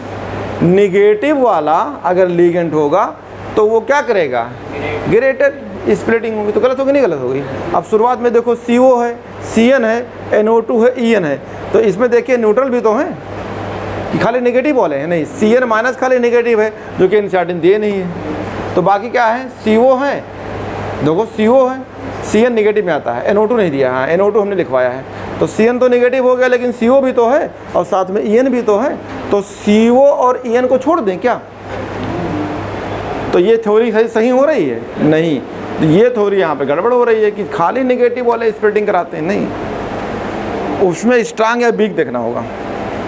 तो इट फॉलो एनायनिक लिगेंड करा, इससे करा ग्रेटर स्प्लिटिंग इफेक्ट। तो ये पॉइंट तो आगे गलत होगी, अंडरलाइन ये करना होगा। आगे कह रहा है anionic ligand actually are found that at the low end of spectral chemical series. ये तो एकदम बात गलत है। ये कहाँ है? एकदम पीछे है। अरे स्पेक्ट्रोकेमिकल सीरीज पढ़ाया था तो यहाँ CN तो एक आगे है लेकिन बाकी को देख लो कहाँ है, सब पीछे हैं। तो ये थ्योरी तो गलत हो गई कि निगेटिव वाले स्प्लिटिंग ज़्यादा कराते हैं। तो ये बात तो एकदम गलत हो गई। अगर ये पॉइंट लगाए लिखते हैं कि कुछ निगेटिव वाले ज़्यादा स्प्लिटिंग, तो हो सकता है एक बात मैं मानता कि CN आगे हैं। तो ये थ्योरी गलत हो गई नहीं? गलत हो गई, ये गलत हो गई। तो इसलिए लिमिटेशन है। तो निगेटिव वाले पीछे हैं तो उनको नहीं ले सकते हैं। आगे सीरीज स्पेक्ट्रो आगे करेगा further it does not take into account the covalent character of bond between the ligand and central metal items. ये रहा। अच्छा देखो, जितना तो पढ़ा दिया लेकिन कहीं कोवैलेंट कैरेक्टर बोला हूँ, कोवैलेंट बॉन्ड बोला हूँ? नहीं। कोऑर्डिनेट बॉन्ड चेंज करते थे, केमिकल बॉन्डिंग में सिखाए थे कि कोऑर्डिनेट बॉन्ड कहलाती है कोवैलेंट बॉन्ड। इसी बात को यहाँ इन्होंने बताया कि does not take into account of covalent characters, यानी कोवैलेंट बॉन्ड के बारे में, यानी लिगेंड और सेंट्रल मेटल के बीच में कौन सा बॉन्ड होता है तो वो कोऑर्डिनेट बॉन्ड होता है। और कोऑर्डिनेट बॉन्ड को जब हम चेंज करते थे तो क्या पढ़ते थे? Covalent bond. तो कोवैलेंट बॉन्ड के बारे में भी कुछ नहीं बताया गया, तो यानी ये भी लिमिटेशंस हैं। आगे कह रहा है these are some of the weakness of crystal field which are explain by ligand field theory, कह रहा है and molecular orbital theory which beyond the scope of the, कह रहा है प्रेजेंट स्टडी है। कह रहा है कुछ लिगेंड ऐसे हैं, कुछ कॉम्प्लेक्स ऐसे हैं जिसमें स्प्लिटिंग जो है बताई जाती है लिगेंड फील्ड थ्योरी से या मॉलिक्यूलर ऑर्बिटल थ्योरी से, जो कि यहाँ के लिए क्या है? परे है। इसमें हमें कोई डिस्कस नहीं किया हूँ। यहाँ हम कहीं नाम लिए एमओटी से, तो एमओटी भी तो कलर दे रहा था जब पढ़ाया था कि B2 है, C2 और O2 है। तो B2 और O2 में अनपेड इलेक्ट्रॉन होते थे, कलर देते थे। तो यहाँ भी आपको कह रहा है कुछ थ्योरी में जो है मॉलिक्यूलर ऑर्बिटल थ्योरी से लेंगे और कुछ लिगेंड फील्ड थ्योरी हैं उनसे भी जो है एक्सप्लेन की जाती है। तो यहाँ पे कुछ वीकनेस है। These are some of the weakness of crystal field theory. ये अंडरलाइन कर लो, क्रिस्टल फील्ड थ्योरी का ये भी ड्रॉबैक्स है। क्या ड्रॉबैक है कि कुछ कॉम्प्लेक्स में लिगेंड फील्ड थ्योरी से एक्सप्लेन करते हैं और कुछ में मॉलिक्यूलर ऑर्बिटल थ्योरी से, और क्रिस्टल फील्ड थ्योरी में ये दो चीज़ें हमने कहीं एक्सप्लेन नहीं किया है, लिगेंड फील्ड थ्योरी या मॉलिक्यूलर ऑर्बिटल थ्योरी। और मॉलिक्यूलर ऑर्बिटल थ्योरी से कलर बताया था तो वहाँ पढ़ाया था केमिकल बॉन्डिंग में, और ये बातें यहाँ पे हैं। फिर मैं एक बार बता देता हूँ, इसका मेन 3 पॉइंट है। पहला चीज़ इन्होंने कहा क्रिस्टल फील्ड थ्योरी जो है अगर निगेटिव चार्ज लगा होगा, निगेटिव लिगेंड लगा हो तो ये जो है ज़्यादा होती है, स्प्लिटिंग ज़्यादा होती है। ये बात नहीं सही है, क्योंकि ये बात एकदम गलत है। स्पेक्ट्रल सीरीज़ में ये पीछे होती है, तो एक बात ये गलत हो गया। दूसरा इन्होंने बताया कि जो आपके कॉम्प्लेक्स होते हैं उस कॉम्प्लेक्स में कुछ वीक मतलब कुछ क्रिस्टल फील्ड होते हैं, मतलब एक्सप्लेन करते हैं कलर के लिए, जिसमें आपको लिगेंड फील्ड थ्योरी होती है, यानी जो लिगेंड लगा होता है इस पे थ्योरी, और एक होती है मॉलिक्यूलर ऑर्बिटल थ्योरी। इससे भी जो है कॉम्प्लेक्स को कलर के बारे में या क्रिस्टल फील्ड के बारे में बताया जाता है, जो कि यहाँ पे क्रिस्टल फील्ड थ्योरी में ये बातें कहीं नहीं दी थी, लिगेंड फील्ड थ्योरी या MOT। तो ये भी यहाँ से आप एक्सप्लेन नहीं करेंगे, तो एक तरह का ये भी ड्रॉबैक है। और अब आपको क्वेश्चन दिया है इंटेक्स का, ये आपके 9.5, 9.6 ये 7 मतलब 9 यूनिट होती है। क्वेश्चन नंबर 5, 6, 7, 8, 9, 10 ये जितने क्वेश्चंस हैं, अगर आप ये लगाए होंगे तो आप खुद देख लीजिए कि आपके प्रीवियस के सवाल में ये सब के सब मिले हैं, सब के सब। ऐसा कोई सवाल नहीं है जो ना हो, चाहे वो 15 में है, चाहे वो 12 में है, चाहे वो 16 में है, ये पूरा सवाल है। इंटेक्स एक्सरसाइज सब लगाना है, आपको कुछ भी इसमें नहीं देखना है कि क्या हो रहा है, ठीक है। तो ज्योमेट्री क्या होगी, तो मैं पहला क्वेश्चन डिस्कस कर देता हूँ, बाकी लगा के पूछिएगा, ठीक है। या सबसे लास्ट वाला सवाल दिया है, मैं एक पहला और लास्ट कर देता हूँ। कह रहा है explain on the basis of balance bond theory, कह रहा है NiCN। मैं इसके बाद नया चीज़ स्टार्ट करता हूँ। NiCN का होल 4, NiCN का होल 4 -2 ये है। तो कोऑर्डिनेशन नंबर कितना इसमें, 4, कोऑर्डिनेशन नंबर 4। दूसरा कह रहा है NiCl का, ये एक है NiCl का होल 4 -2, इसमें कोऑर्डिनेशन नंबर कितना है, ये भी 4 है। ये जो लिगेंड लगे होते हैं, लिगेंड लगे होते हैं, इन्हें क्या बोलते हैं, कोऑर्डिनेशन नंबर। तो इसे एक्सप्लेन करना है। देखो ये स्ट्रॉन्ग फील्ड लिगेंड लगा होगा, 4 लगा, मैंने पढ़ाया था, याद करो मैंने क्या तरीका बनाया था। कोऑर्डिनेशन नंबर 4 होगा तो या तो इसका हाइब्रिडाइजेशन sp3 होगा या इसका dsp2 होगा, ऐसा पढ़ा चुका हूँ आपको, ठीक है। अगर sp3 होगा तो वीक फील्ड लिगेंड लगा होगा, और dsp2 तो क्या होगा, स्ट्रॉन्ग फील्ड लिगेंड। तो हो सकता है ये हो, अभी चेक कर लेंगे। क्योंकि यहाँ क्या लगा, CN कैसा है, स्ट्रॉन्ग फील्ड लिगेंड, तो स्ट्रॉन्ग फील्ड लिगेंड लगा होगा तो हाइब्रिडाइजेशन क्या हो, dsp2, और इसको हम बोलते क्या हैं, स्क्वायर प्लेनर। ये किताब में सब दिया रहेगा। इसे हम क्या बोलते हैं, टेट्राहेड्रल्स, इसको बोलते हैं टेट्राहेड्रल। तो ये दो बातें आपके सामने मिलेगी। और देखते हैं किताब क्या कह रहा है। क्वेश्चन कुछ बोला होगा, explain the basis of balance bond theory on the square plane structure. अच्छा, तो ये कह रहा है कोऑर्डिनेशन नंबर 4 वाला स्क्वायर प्लेन स्ट्रक्चर है, और कह रहा है कि इज डायामैग्नेटिक, एंड ये कह रहा है टेट्राहेड्रल ज्योमेट्री पैरामीटर। तो सही बात होगी, क्यों कहेंगे, क्योंकि यहाँ स्ट्रॉन्ग फील्ड लिगेंड लगा है, पेयरिंग करा देगा। तो इसको आप x मान लीजिए, और ये -1 × 4 बराबर -2, इधर लाएंगे तो x बराबर कितना हो गया, +2। तो निकल 28s लिख, d लिख, पलट दे, d 8s में 2, निकल +2 बनाएंगे, 2 इलेक्ट्रॉन निकाल दिया, d में हो गया 8, s में हो गया 0, ये रहा 5। आप सिंगल सिंगल भरेंगे, पहले 8 इलेक्ट्रॉन भर लिया, ये 5 भर गया, ये 6 हो गया, ये 7 हो गया, ये 8 हो गया। अब ये आएगा, ये कैसा है, CN कैसा है, strong field ligand, strong field ligand, तो पेयरिंग करा देगा। तो उठ के कहाँ जाएंगे, यहाँ। तो अब ये जो है CN अपना लोन पेयर कहाँ देगा, इसमें देगा, और यहाँ पे क्या होगा, ये 3D हो गया, ये हो गया 4s, और यहाँ पे क्या होगा 4p। तो एक CN लोन पेयर यहाँ दिया, एक CN अपना लोन पेयर यहाँ देगा, 4 डब्बा लेगा, ये रहा। तो कौन कौन डब्बा यूज़ किया हाइब्रिडाइजेशन के लिए, 1 D, 1 S और 2 P, ये रहा। तो कहेंगे dsp2 होता है। dsp2 क्यों हो गया, CN कैसा है, स्ट्रॉन्ग फील्ड लिगेंड है, पेयरिंग करा देगा, एक भी अनपेयर्ड नहीं है, तो क्या कहलाएंगे, डायामैग्नेटिक। तो जिसने किताब ने कहा था हमने प्रूफ दे दिया कि ये DM होगा, कोई भी एक इसमें अनपेयर्ड नहीं है। इसमें क्या होगा, सेम कहानी है, लेकिन क्या हो जाएगी, वीक फील्ड लिगेंड लगा, पेयरिंग नहीं कराएगी तो आपकी 8 इलेक्ट्रॉन कहाँ रहेगा, 1 2 3 4 5 6 7 8, तो यहाँ 2 अनपेयर्ड रहेंगे। तो जब ये आएगा Cl, इससे बोलेगा इसके इलेक्ट्रॉनों से पेयरिंग हो जाएगा, नहीं पेयरिंग हो गई तो कहाँ जाएगा, लोन पेयर देगा 1 S में और 3 P में, तो हाइब्रिडेशन क्या हो जाएगा, sp3। तो ये सब बातें मैं पढ़ा चुका था। अब ये रहा x -1 × 4 = -2, इधर लेके आएंगे तो x बराबर हो गया +2। ये निकल है 28, ऐसे लिख d लिख पलट दे तो d में कितना हो गया 8 और s में हो गया 2, सेम वही है जो निकल के आया है, तो ये हो गया आपका D8। ये रहा। अब आप इलेक्ट्रॉन भरेंगे, अभी जैसे भरा था, तो जब यहाँ भरे थे सिंगल सिंगल का तो पेयरिंग नहीं होगी, क्योंकि आप क्या कहेंगे, Cl यहाँ कैसे है, वीक फील्ड लिगेंड है, वीक फील्ड लिगेंड है, पेयरिंग नहीं होगी, तो ये आपका 8 यहीं बैठा रहेगा।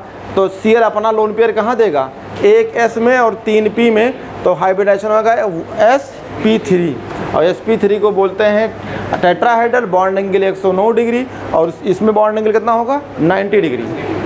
ठीक है, तो ये बातें आपको मैं बता चुका हूँ, सब कुछ पढ़ा चुका हूँ, आपको रिवीजन करना होगा। नीचे सबसे लास्ट है, बाकी लगाते रहिएगा। कह रहा है दी हेक्सा इक्वा मैग्नीज, ठीक है, आपकी ये लैंग्वेज में है।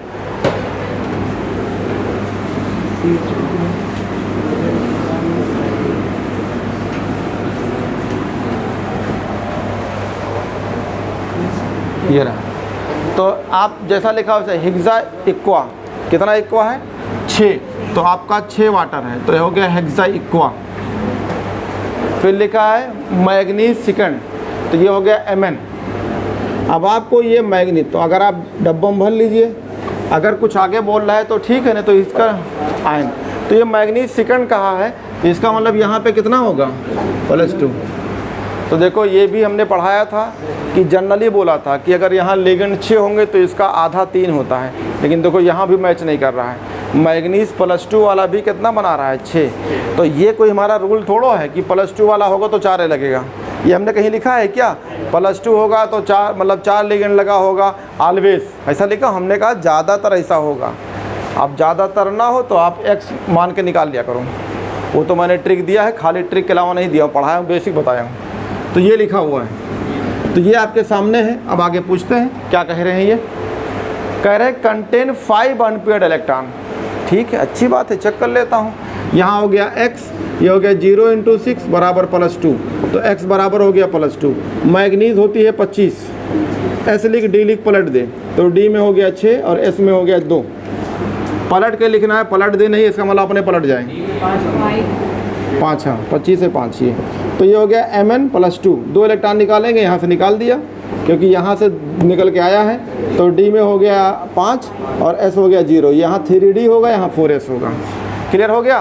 तो अब आपका यहाँ वाटर कैसा है, वीक फील्ड लिगेंड है, पेयरिंग कराएगा नहीं, तो 5 के 5 अनपेयर्ड होंगे, और डी ब्लॉक में ट्रांजिशन एलिमेंट में जो डी ऑर्बिटल होता है उसमें मैक्सिमम 5 अनपेयर्ड ही होते हैं। तो यहाँ पे जो आपका वाटर वीक फील्ड लिगेंड लगा है, तो आगे बोल क्या रहे हैं ये, आयन 500, ठीक है, कह रहा है वाइल इन दी हेक्सासाइनो, ये स्ट्रांग हो जाएगा। तो आप कहेंगे डी में जो इलेक्ट्रॉन है ये 5 के 5 रहेंगे ऐसे ही, या आपने सिंगल 5 भर दिया, ये डी के इलेक्ट्रॉन है 3d कह सकते हैं, 4s तो 3d, और ये 4s ऐसे ही रहेगा, और ये आपका 4p होगा, ये हो गया आपका 4p। तो ऐसे ही रहेगा। हाइब्रिडेशन बताना है तो आप क्या करेंगे, 6 लोग को लेना होगा, तो 1 S लेंगे, 3 P लेंगे, आगे कहाँ जाएंगे 4D वाले को, आगे यहाँ 4D भी है, तो 4D में कितना हो जाएगा 2, तो क्या हो जाएगा हाइब्रिडेशन sp3d2, ये रहा, यहाँ पे D भी इधर है 4D। अब यहाँ पे ये वीक फील्ड लिगेंड लगा है, तो इन पे कोई फ़र्क नहीं पड़ेगा, ये ऐसे बैठे होंगे, वाटर यहाँ एक लोन पेयर देगा, यहाँ देगा, यहाँ देगा, यहाँ देगा, यहाँ देगा, तो इसका हाइब्रिडेशन हो जाएगा sp3d2, ये रहा, ये हाइब्रिडेशन हो गया, 1 S 3 P और 2 D, sp3d2। आगे कह रहा है कि यहाँ पे एक कह रहा है कि अगर साइनो लगा देते हैं, अब हटा दो इसी को, तो ये पलट जाएगा, तो यहाँ Mn Cn का कितना दे रहा है, कह रहा है हेक्सासाइनो, ठीक है, कंटेन। अब 6 हो जाएगा। तो अगर हेक्सासाइनो हो जाएगा और +2 बनाना है तो यहाँ पे कितना कर दें, यहाँ पे कर दें 4 -4। अरे इधर आएगा तो ये हो गया आपका +6 और ये हो गया -4, +2 आ जाएगा, +2 आ गया। +2 बनाना है तो इधर लेके आएंगे तो +6 -4, तो x बराबर कितना होगा, +2। यही सेम रहेगा। आपकी क्या हो जाएगा, आपकी पेयरिंग करा देगा, पेयरिंग कराएगा। तो यहाँ कहाँ उठ के आएंगे, ये दोनों आएंगे, एक यहाँ और एक यहाँ, ये सबका पेयरिंग होगा। नहीं, पढ़ाया था पेयरिंग सिर्फ किसकी होती है, पेयरिंग होती है dx² y² और dz। सिर्फ 2 ही डब्बे के इलेक्ट्रॉन की पेयरिंग होती है। अगर मान लीजिए, बहुत पढ़ाया था, बहुत कन्फ्यूजन होता है, ये लोग पढ़ाते नहीं हैं। ये रहा 5 डब्बा और मान लो इलेक्ट्रॉन यहाँ पे बैठा है और हम यहाँ स्ट्रांग फील्ड लगा दे, कोई फ़र्क नहीं पड़ेगा, इनका पेयरिंग नहीं होता है जब तक ये dx² y² और dz डब्बा ना हो। ये पेयरिंग सिर्फ इन्हीं डब्बों की होती है। यहाँ पे इलेक्ट्रॉन नहीं है तो ये अब ये तीनों पेयरिंग नहीं होगी, चाहे स्ट्रांग लगा दो चाहे बिग लगा दो, कोई फ़र्क नहीं पड़ेगा। लेकिन D5 है तो यहाँ पे स्ट्रांग फील्ड लगाएंगे तो ये दोनों उठ के यहाँ आ जाएंगे, पेयरिंग हो जाएगी। आपका यहाँ 2 D लेंगे, एक S लेंगे और कितना 3 P लेंगे, आपकी हाइब्रिडाइजेशन हो जाएगा D2sp3। क्यों होगा, स्ट्रांग फील्ड लिगेंड है वो, ये क्यों है, बिग फील्ड लिगेंड है। ये आपका ख़त्म हो गया। हेडिंग लिखिए आइसोमेरिज्म। ये क्वेश्चन लगाइएगा, कोई दिक्कत हो पूछेगा। तो एक नया टॉपिक है आइसोमेरिज्म, यहाँ से समझ में आएगा। तो इसमें आइसोमेर जो है शुरू के हैं, उससे सवाल नहीं आता है, लेकिन जो आपका ज्योमेट्रिकल या ऑप्टिकल आइसोमेर है उससे सवाल आता है।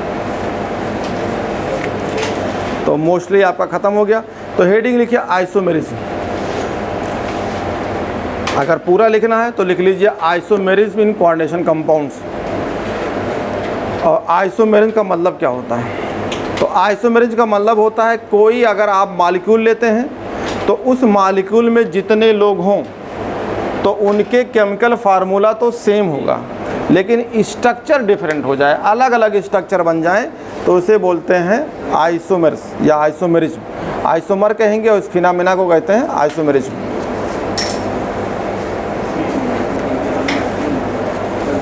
पहला पॉइंट लिखिए, compound which have same molecular formula, compound which have same molecular formula.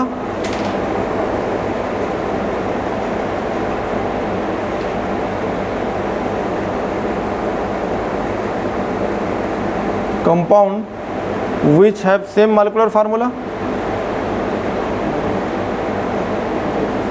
Same molecular formula but different arrangement. Compound which have same molecular formula but different arrangement of atom or molecule, different arrangement of atom or molecule, different arrangement of atom or molecules,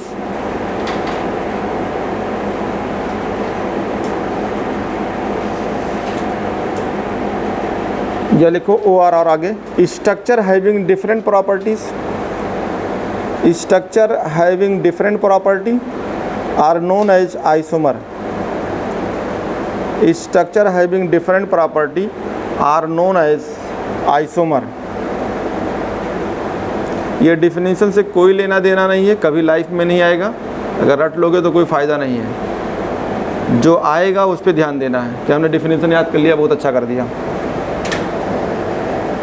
अब ये सब inter की चीज़ें हैं definition से। तो कह रहा है having different property are known as isomers. जिस अगर हमने ये तो पढ़ा है, और जो प्रोसेस होगी, जो फिनोमिना होगी उसे बोलेंगे। तो लिखिए this phenomena is called isomerism.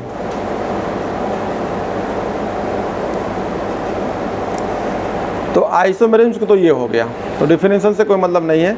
तो आइसोमर लिखिए या आइसोमेरिज्म लिखिए, उसको 2 हिस्सों में डिवाइड करिए। अब डिफिनेशन नहीं लिखाएंगे।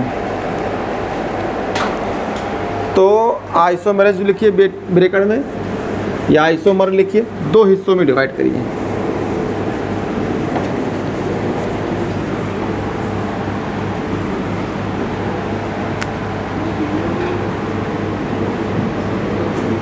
जो आइसोमेरिज्म होगा आपका वो दो तरीके से हो सकता है। क्या क्या हो सकता है? एक होगा स्ट्रक्चरल्स और एक होगा स्टीरियो। तो किताब में देखो लिखा होगा, तो एक तरफ लिख लो स्ट्रक्चरल आइसोमेरिज्म और एक तरफ लिख लो स्टीरियो। स्ट्रक्चरल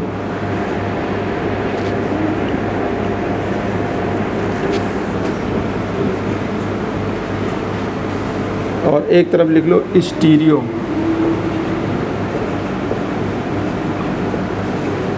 ठीक है, स्टीरियो में लिख लो दो, एक होता है ज्योमेट्रिकल और एक ऑप्टिकल। यही पढ़ना, यही बहुत इंपॉर्टेंट है। तो स्टीरियो में डिवाइड कर लो। स्टीरियो दो होता है, एक होता है ज्योमेट्रिकल और एक होता है ऑप्टिकल। तो इन्हीं को हमें पढ़ना है मेन। इसमें दो होता है, एक होगा ज्योमेट्रिकल और एक होता है ऑप्टिकल।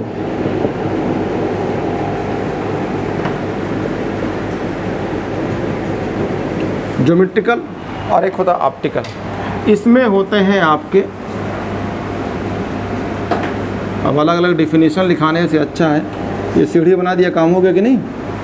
लिख लो इसमें, छाप डालो सबको लाइन से। लिंकेज आइसोमेरिज्म है, ठीक है, स्ट्रक्चर में कोऑर्डिनेट है, आयनाइजेशन है और सॉल्वेट है। एनसीईआरटी में 4 है तो 4 पढ़ो, 6 ना पढ़ो। अगर और कहीं पढ़ते होगे तो वहाँ 6 पढ़ाए होंगे। पढ़ लेते होगे तो क्या फ़र्क पड़ता है, पढ़ी तो लिखा तो हूँ खाली। देखिए नोट बना के घर पे रखे हैं, नोट बना के कोई काम का नहीं है तो उससे कोई फ़ायदा नहीं है। अगर इसको याद होना बहुत ज़रूरी है परमानेंट के लिए। लिख डालो इसमें 4 कौन कौन है। लिंकेज है, कोऑर्डिनेट है, ठीक है। तो लिंकेज आइसोमेरिज्म, आइसोमेरिज्म।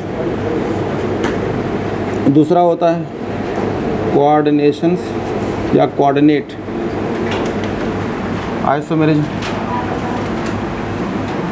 ठीक है। आयोनाइजेशन ले लो, आयोनाइजेशन आइसोमेरिज्म। और चौथा होता है सॉल्वेट आयोनाइजेशंस।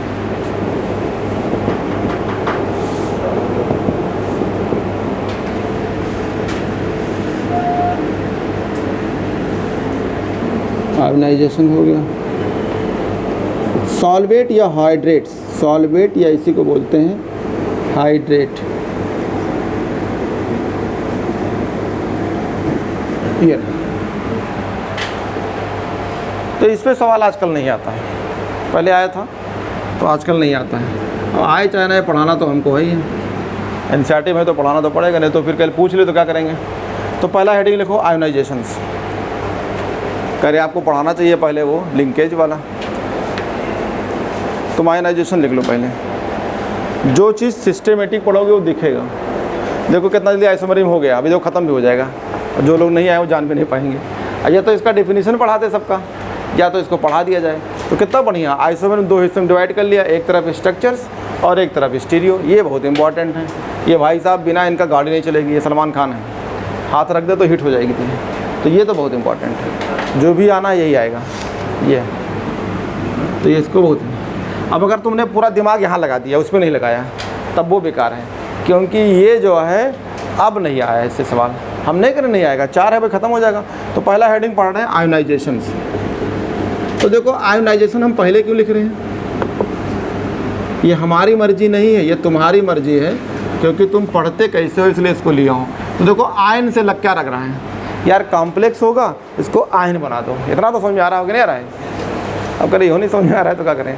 अरे कॉम्प्लेक्स होगा उसे आयन बनाना है, तो एक कॉम्प्लेक्स लो उसको तोड़ दो, दूसरा कॉम्प्लेक्स लो उसको तोड़ दो, अलग अलग आयन देंगे।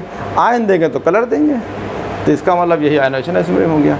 तो इसका मतलब है एक चीज़ याद रखना होगा, ये ज़रूर होगा, क्योंकि सबके आगे क्या लगे हैं आइसोमेरिज्म, सबके आगे क्या लगे हैं आइसोमेरिज्म। तो एक डिफिनेशन तो दिखा दिया आपको कि जो का आप स्ट्रक्चर लेंगे उसके अंदर जितने लोग होंगे वो नहीं चेंज होंगे, यानी मॉलिक्यूलर फार्मूला क्या हो, सेम।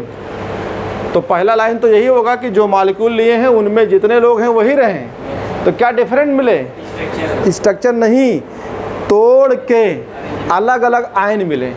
क्योंकि नाम आप हेडिंग क्या लिख दिए हो, आयोनाइजेशंस। तो जब इसमें पढ़ रहे हैं तो कहेंगे वही सब कुछ रहेगा।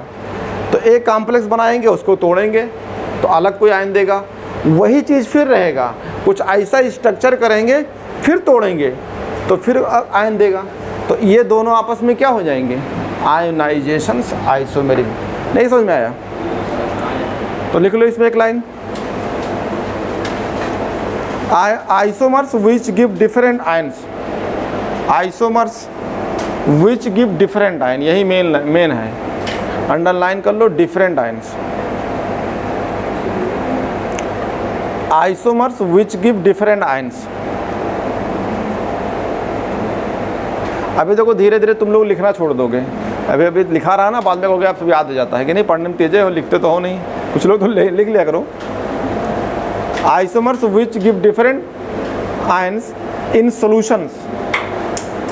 सॉल्यूशन का मतलब वही जब इक्वस बनाए पानी में डालेंगे तो solutions. In solutions are in molten states, कई वर्ड होता है, इक्वस या फिर मॉल्टेन या fused. Different ion in molten, कह रहा है different ion in solution ORR in molten states. ठीक है, तो जब कोई भी आइसोमर होगा वो डिफरेंट आपका आयन्स दे, इक्वस या मॉल्टेन स्टेट्स में। ठीक है, और देखते हैं ये कैसे देगा। भाई इतना पढ़ो ठीक है, तुम्हारे एनसीईआरटी में जाओगे तो कहीं लिखा होगा, लिखा है कहीं, लिखा होगा यार, उन्होंने जो है आइसोमर को एक्सप्लेन किया होगा सबको। पहले उन्होंने ज्योमेट्रिकल एक्सप्लेन किया है ना, तो पन्ना पलट लो भैया, और पन्ना पलट गया हो तो क्या लिखा है, this form of isomer is arrive to give counter ions.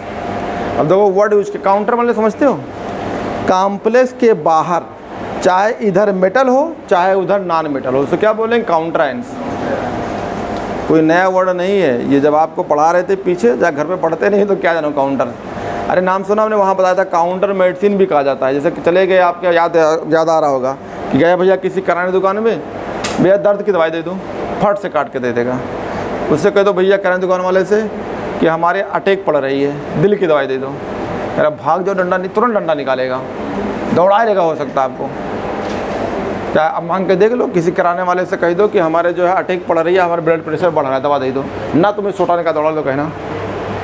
बस उसका यही दो चीज़ पता होता है, या तो तुम्हें निकाल के देगा, डंडा निकालेगा, कहेगा मेडिकल कॉलेज बना है वहाँ जाए, हमको आए मांगे बीपी दवाई हमसे। तो कुछ दवाइयाँ ऐसे होती हैं जो काउंटर से मिलती हैं, यानी जो मतलब जो है गवर्नमेंट का रूल है, जाओ ले लो, जैसे बुखार और दर्द की दवाई चाहे जहाँ मांग लो। ऐसे ही टेबल साल्ट होता है, कहीं जाओ नमक निकालो भाग लो लेके, जैसे मान लो ढाबा रुके, वहाँ टेबल पे नमक रखा रहता है, देखा नहीं देखा होगा, दो चीज़, मिर्चा रखा रहता है इतना कुल, एक झबिया में या कटोरा देखा होगा, और एक तरफ मिर्च रखने नमक। अब ये सब हम ही देखे हैं, ढाबा जाया करो, देखा करो बसों से उतर के, जब निगाह मेज पे जाएगी तो मिर्चा, हमारे हिंदुस्तान में सिर्फ मिर्चा और नमक दो ही चीज़ जानते हैं। आते हैं ट्रेन में देखा होगा, समोसा देखें तो कहीं मिर्चा कई ठू मिलेगी, तो कहा 2 ठू 4 ठू कितना चाहिए, निकालेगा जेब से दे देगा, लो 2 ठू ले लो। देखा होगा, समोसा खाएंगे मिर्चा जरूर मांगेंगे।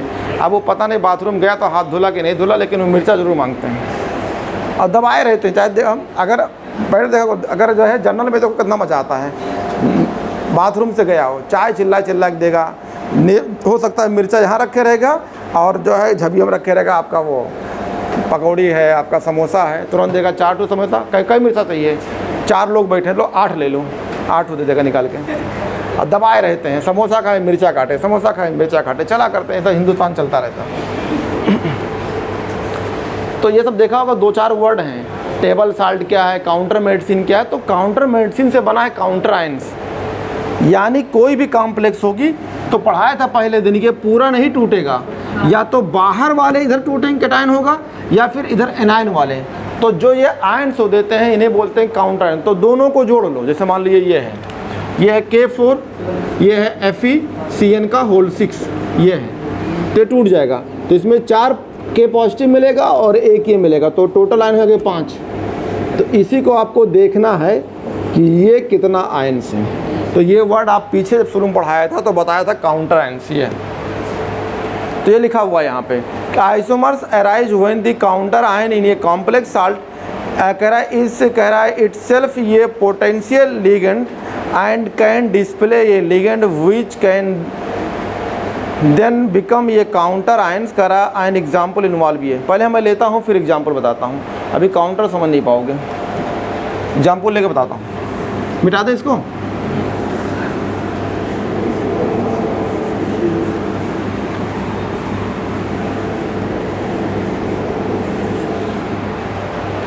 पहला एग्जाम्पल है ये CO NH3 5 है ना, हमने बताया था, इसको याद रखिएगा। और यहाँ SO4 है। कुछ लोग बड़ा कंफ्यूज करते हैं इसके बारे में। और उसके बाद क्या है BR है, एक ही हो गया। तो देखो तुम चेक करो, अमोनिया कैसा है, मोनोडेंटेट्स, यानी एक अमोनिया एक लोन पेयर देगी, तो 5 अमोनिया 5 देगी। तो सल्फेट कितना देगी, सल्फेट का फार्मूला तो ये होता है,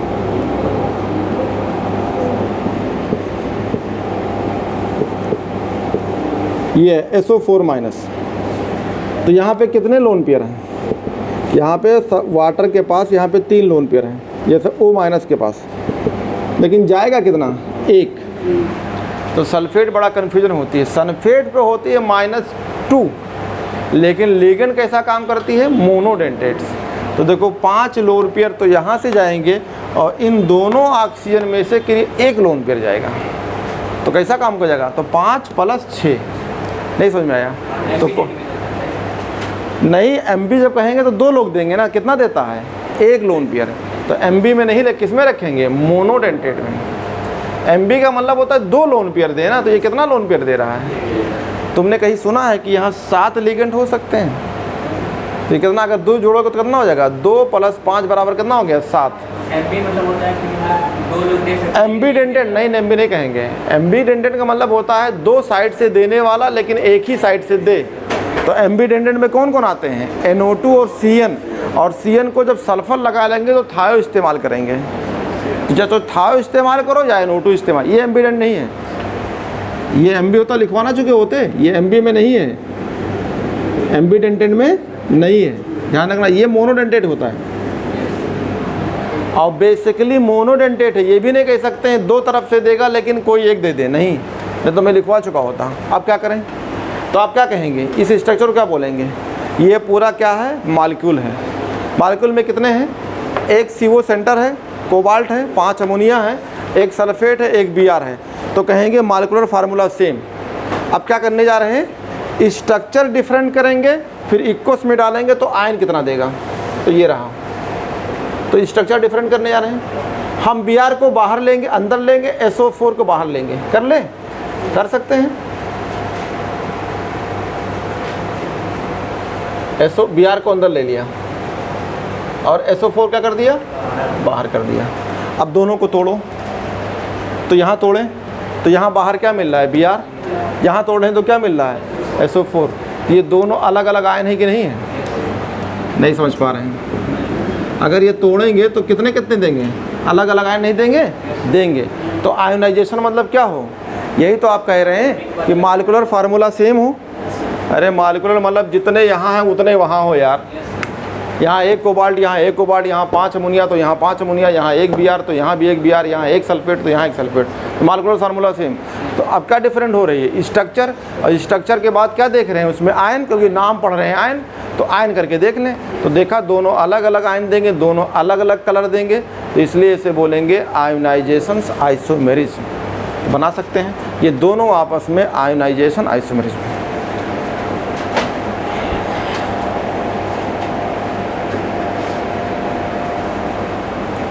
अब यहाँ पे ये वर्ड काउंटर क्यों यूज़ किया, तो काउंटर आयन का मतलब क्या, इसके बाहर क्या है, BR।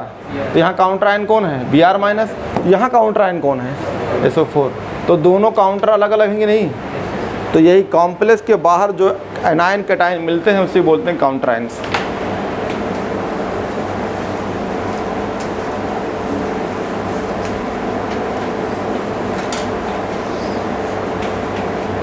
काउंटर आयन का मतलब होता है कॉम्प्लेक्स के बाहर जो भी आयन मिले, चाहे वो कैटायन के फॉर्म में मिले चाहे वो एनायन के फॉर्म में मिले, उसी को काउंटर आयन करते हैं। दूसरा एग्जांपल ले लो,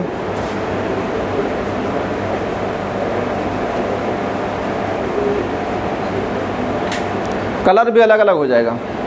अगर मान लो Br है, किताब में कुछ बोला है कलर के बारे में? नहीं बोला है, कुछ नहीं, बस एक एग्जांपल लिया है तो तुम्हें यही बस याद करना है, दूसरा याद नहीं करना चाहिए। तो अलग अलग आयन देगा तो अलग अलग होगा, तो कलर नहीं पूछता है, खाली आयन से बताना होगा। तो ये रेड होता है तो इसका कलर वायलेट होता है। कलर नहीं याद करना है, यहाँ कलर से कोई मतलब नहीं है, यहाँ आयन से मतलब है। अलग अलग आयन दे तो मैंने लिख तो दिया है रेड और वायलेट, लेकिन इसका कोई लेन देन यहाँ से नहीं है। आयोनाइजेशन का मतलब है अलग अलग कॉम्प्लेक्स होगा, काउंटर आयन अलग होगा, आयन देगा, इसे कहते हैं, और मॉलिक्यूलर फार्मूला सेम होगा। दूसरा लिख लीजिए, एग्जाम्पल आप बता दें कोई, एक और ले लो चाहो तो, चलो इसी में एक और जोड़ देता हूँ। कुछ भी जोड़ा करो यार, टेंशन ना लिया करो, बस खाली जो चाहो वो लिखो। कुछ ना समझ में आए तो बस ऐसे गोला बनाया करो दिन भर। उसे देखा कुछ लोग को नहीं समझ में आता है ना कुछ, तो चले जाएंगे तालाब के ऊपर बैठ के पत्थर फेंका करेंगे। तो ऐसे दिन भर ही लिखा करो, इसे कुछ भी पाओ कुछ भी लिखा करो, जो पाओ वो लिखो। कुछ नहीं काम है तो तालाब पे पत्थरे फेंक, देखा नहीं गए बैठे पत्थरे फेंक रहे हैं। तो आप क्या करो, कुछ ना समझ में आए तो रफ ले लो, खरीद लाओ मीनाबाद से खरीद के, खाली लिखा करो, कुछ लिखा करो, कुछ भी ना करो, खाली गोदा करो बस, कभी ना कभी समझ में आएगी, पक्का है। खाली लिखा करो, पेज भर के फेंक दिया करो इसे। जाके ना फेंका तो छत पे जाओ उड़ा दिया करो, देखो मैं पढ़ा हूँ, कोऑर्डिनेशन लिख लिया, भर दिया, छाप दिया, उड़ा दिया उसको। पड़ोसी तो कम जाने कुछ तो कर रहे हैं। ये रहा, इसको जो है कुछ करता हूँ। NO2 कहाँ है? बाहर, अंदर ले लें, हो गया।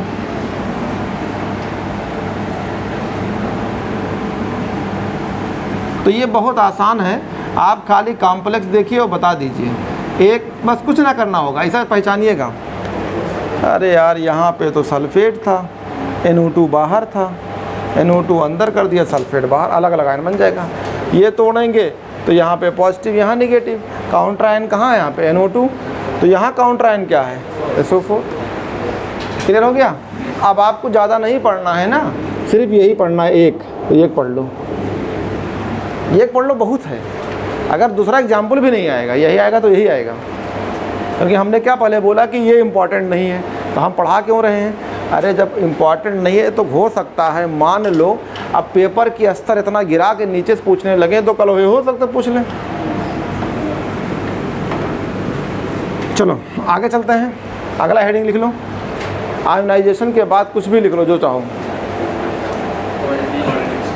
लिंकेज ले लो, लिंकेज ऊपर लिखा है ना, लिंकेज ले लो।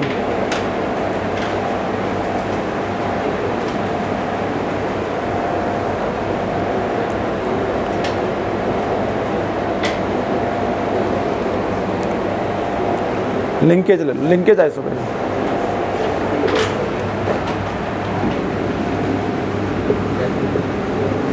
Linkage isomerism.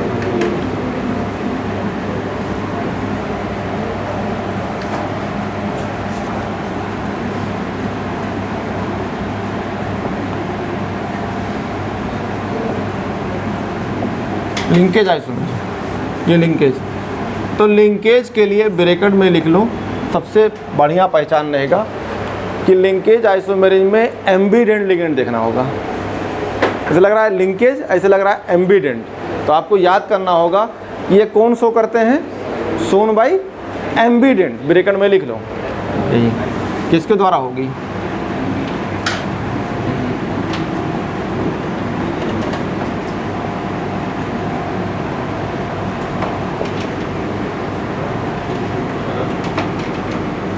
Ambient ligands. अब आपको एम्बिडेंट लिगेंड हमने दो ही तो दिखाया है, या तो आपको CN लिखा होगा, या तो थायो के फॉर्म में होगा, या खाली CN होगा, और या फिर आपका NO2 होगा। तो एम्बिडेंट लिगेंड जो शो करेगा, सॉरी लिंकेज आइसोमर जो शो करेगा, उस कॉम्प्लेक्स के स्फीयर के अंदर जो लिगेंड होगा या तो NO2 होगा या CN होगा, और CN प्लेन में नहीं होगा तो सल्फर के साथ लगा होगा। अरे यार ये पढ़ाया था NO2, तो इसको ओपन किया था। कितनी बार इसको बताएं, बता बता के तो हम ही लगता है कि ये रहा। अगर ये दे देगा सेंट्रल मेटल को तो कहेंगे नाइट्राइटो ओ, या एन देगा तो नाइट्राइटो एन। कभी कभी आओगे तो पल्ले नहीं पड़ेगा, डेली आओ। ने बता रहे हैं ना कि ये सब हवा की तरह उड़ जाओगे। बहुत लोग तैयारी करते हैं, जो लोग क्वालिफाई नहीं कर पाते 140 नंबर। इसमें कितने लोग हैं?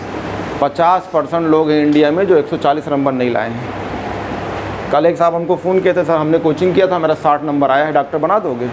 तो हमने कहा पहले तुम्हारा दिमाग सही कर देंगे फिर डॉक्टर बनाएंगे। तो भड़क गया, 60 नंबर पे डॉक्टर बना देंगे उसको? बताओ यार, लिंकेज पिंकेज तो जानते नहीं होंगे क्या होता है, और डॉक्टर बन जाएंगे। जैसे लग रहा है कोई मशीन खुले, आओ डॉक्टर बना देंगे।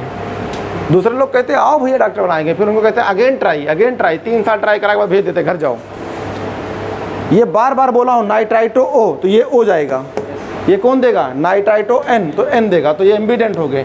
एक ही लोग हैं लेकिन 2 साइड दे देने वाले हैं, दुई मुआ साफ।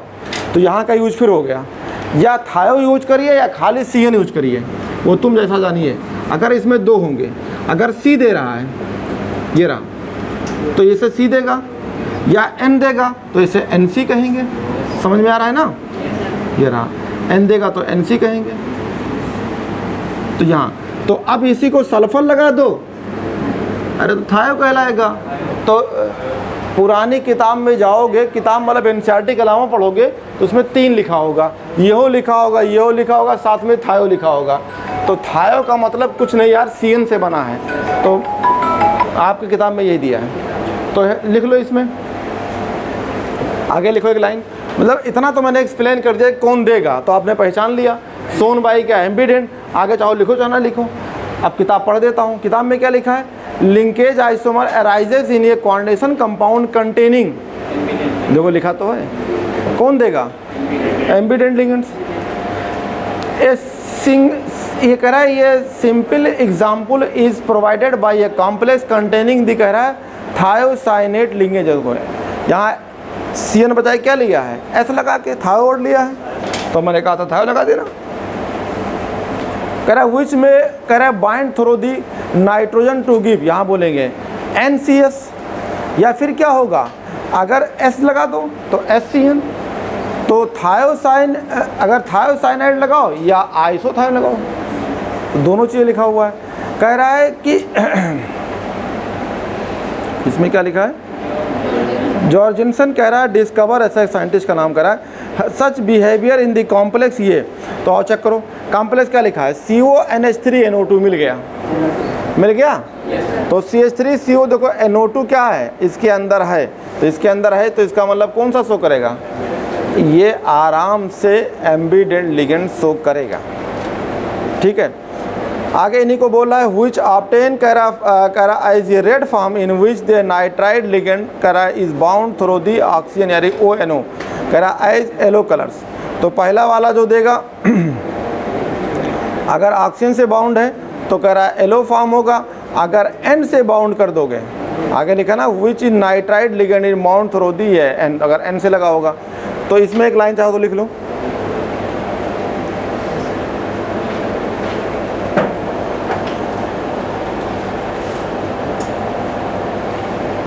when the ligand is attached to the central metal ions of a complex,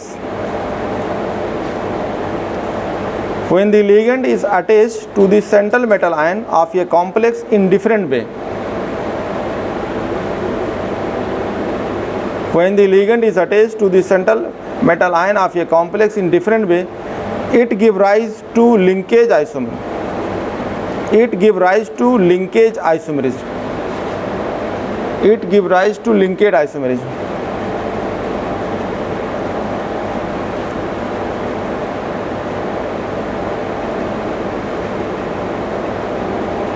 It give rise to linkage isomerism. Such ligands are called embedent ligands. Such ligands are called embedent ligands. Such ligands are called embedent ligands.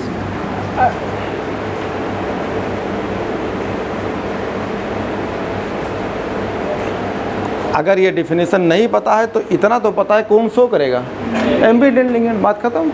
Linkage ambient ligand, इतना तो पता रहे। तो कुछ पता होगा। जैसे मान लिया आप एग्ज़ाम में जा रहे हैं तो इतना तो, जैसे आप कोई चीज़, जैसे आपके पास चैप्टर है, जैसे मान लो आपके पास बायोलॉजी मान लो 38 चैप्टर है, 38 में तुम्हें 30 आता है, 8 नहीं आता है, तो सेलेक्ट नहीं होंगे। उसके हर पॉइंट आपको पता हो, चाहे वो देहाती में पता हो चाहे अवधि में पता हो, पता ज़रूर हो, नहीं तो फिर एग्ज़ाम में भी तुम्हें पता लग जाएगा। 4 ऑप्शन होगा, 2 पता है 2 नहीं पता है, अक्कड़ बक्कड़ बम्बे पोर करोगे तो मान लो तुम्हें 38 चैप्टर में 30 पता 8 नहीं पता, तो 8 मंजिल नहीं दिलाएगी आपको, रुकोगे 100% रुकोगे। फिर अगले साल तुम तैयारी करते हो, फिर क्या तैयारी करते हो, वही 30 पढ़ते रहते हो, 8 फिर भी ध्यान नहीं देते हो, फिर आप मंजिल नहीं मिलेगी। आपको तो ये पता है कि मैंने कोऑर्डिनेशन पढ़ा, इसमें कितना पॉइंट है, तो उसको लिख डालो सब टॉपिक। अब उस टॉपिक में मुझे कौन कौन टॉपिक वीक है, कौन आता है, उसे तुम्हें बार बार पढ़ना होगा। तब जब ये तुम्हें देहाती अवधि से मतलब मेरे पास को लेके आएगा तो दिमाग में चाहे डिफिनेशन पता ना पता हो, लेकिन क्या पता होगा, लिंकेज आइसोमेरिक एम्बिडेंट शो करती है, ये लाइन पता होगा। अब हम कॉम्प्लेक्स में जाएंगे, एम्बिडेंट ढूंढेंगे बस, और कुछ नहीं ढूंढेंगे।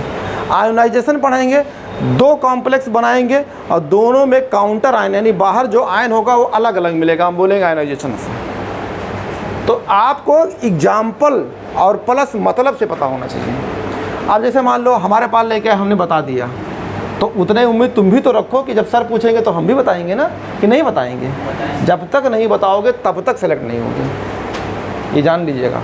कोई ये कोई BSc MSc नहीं है कि आप इंटर पास करने आए हैं, क्वालिफाई करने आए हैं कि सर इस बार क्वालिफाई कर ले, अगली बार देखेंगे। क्वालिफाई नहीं करना है, इसको समझना है। अब मैं कोई एग्जाम्पल उठाता हूँ, जैसे मान लो किताब का उठाता हूँ, किताब ने ये ले लिया है ये।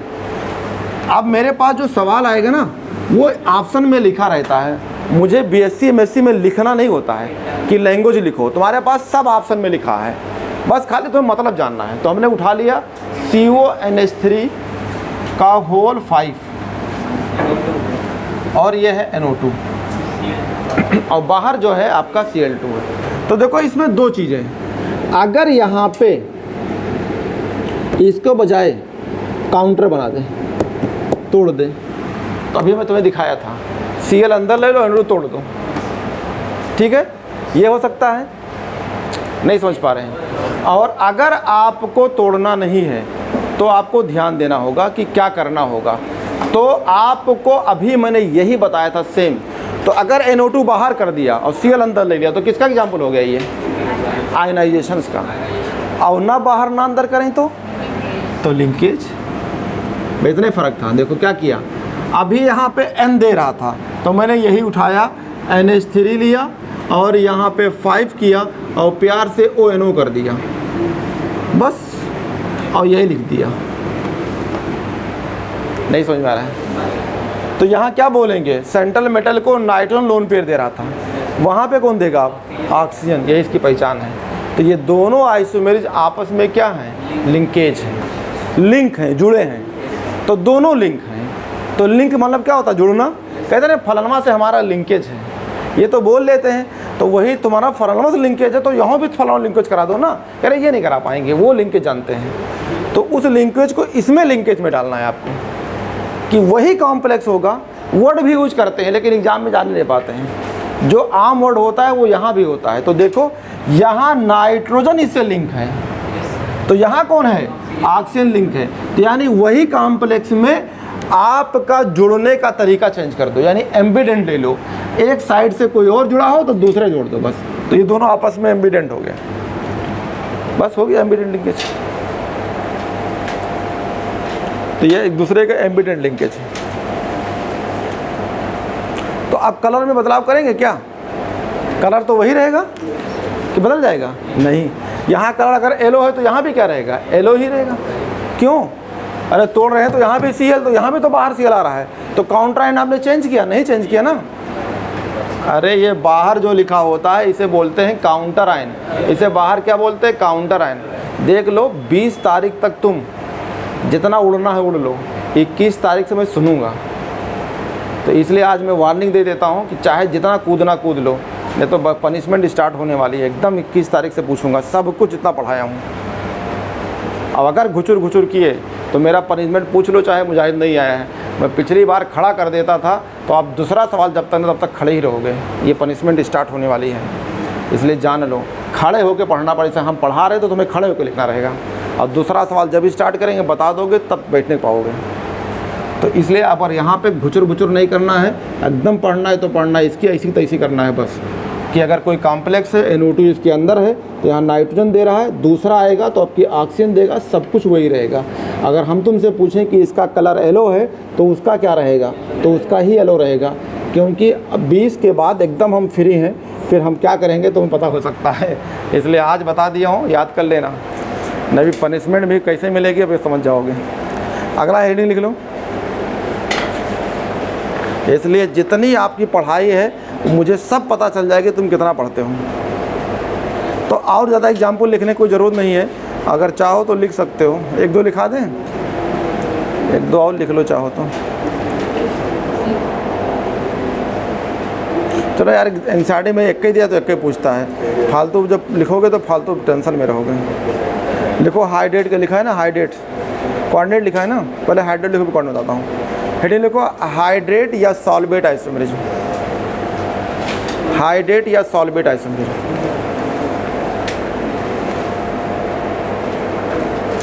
हाइड्रेट या सॉल्वेट्स।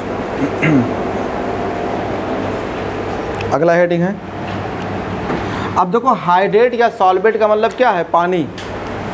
हाइड्रेट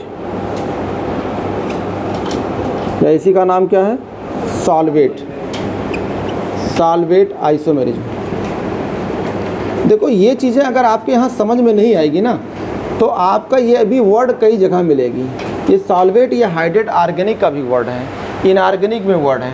अगर मान लो तुमने ये लाइन गायब कर दिया, ये वाला, ये दोनों, तो अभी अमीन पढ़ाएंगे तो वहाँ भी सॉल्वेशन है, वहाँ भी हाइड्रेशन है।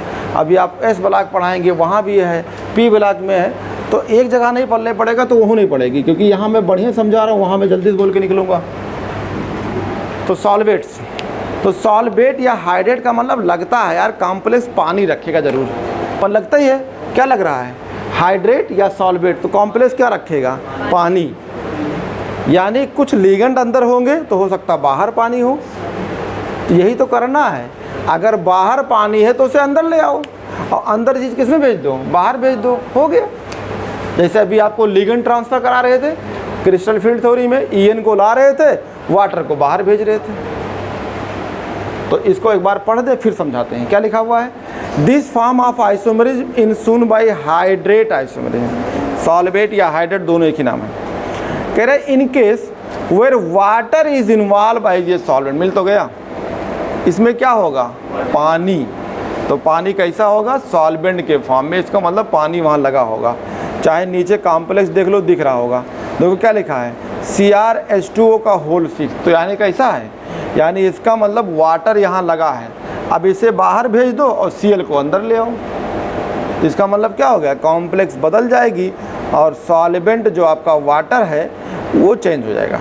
तो कह रहा है in case where the water is involve by the solvent this is similar to ionization isomerism. कह रहा है ये आयोनाइजेशन आइसोमेरिज्म के सिमिलर है। क्यों सिमिलर है, जब तुम चेंज करोगे, लिगेंड का अंदर लोगे या पानी को अंदर लोगे, लिगेंड बाहर करोगे तो क्या हो जाएगा, आयन अलग अलग बनने लगेंगे।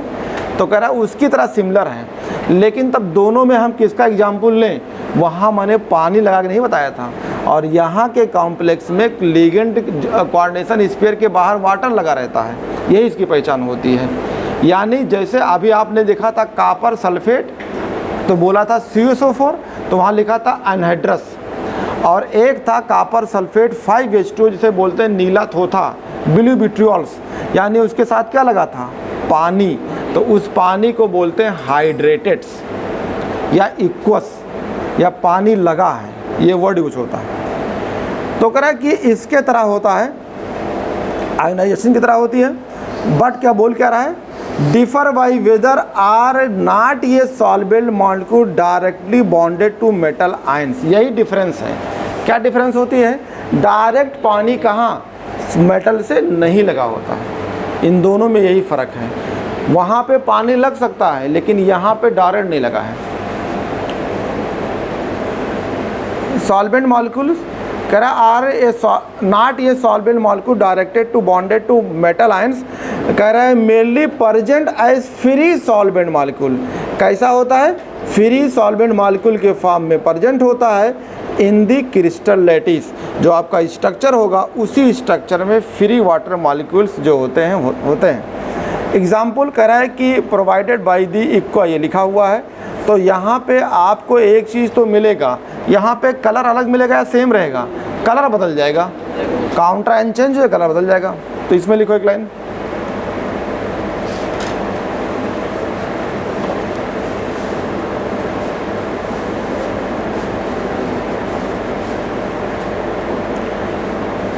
Hydrated isomer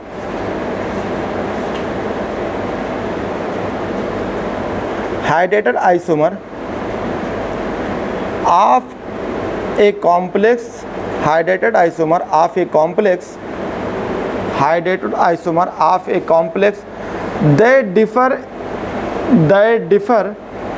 in the placement of water molecule, they differ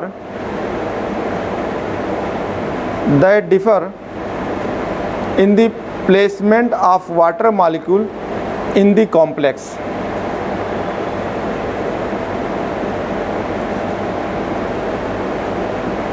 comma line लिखो,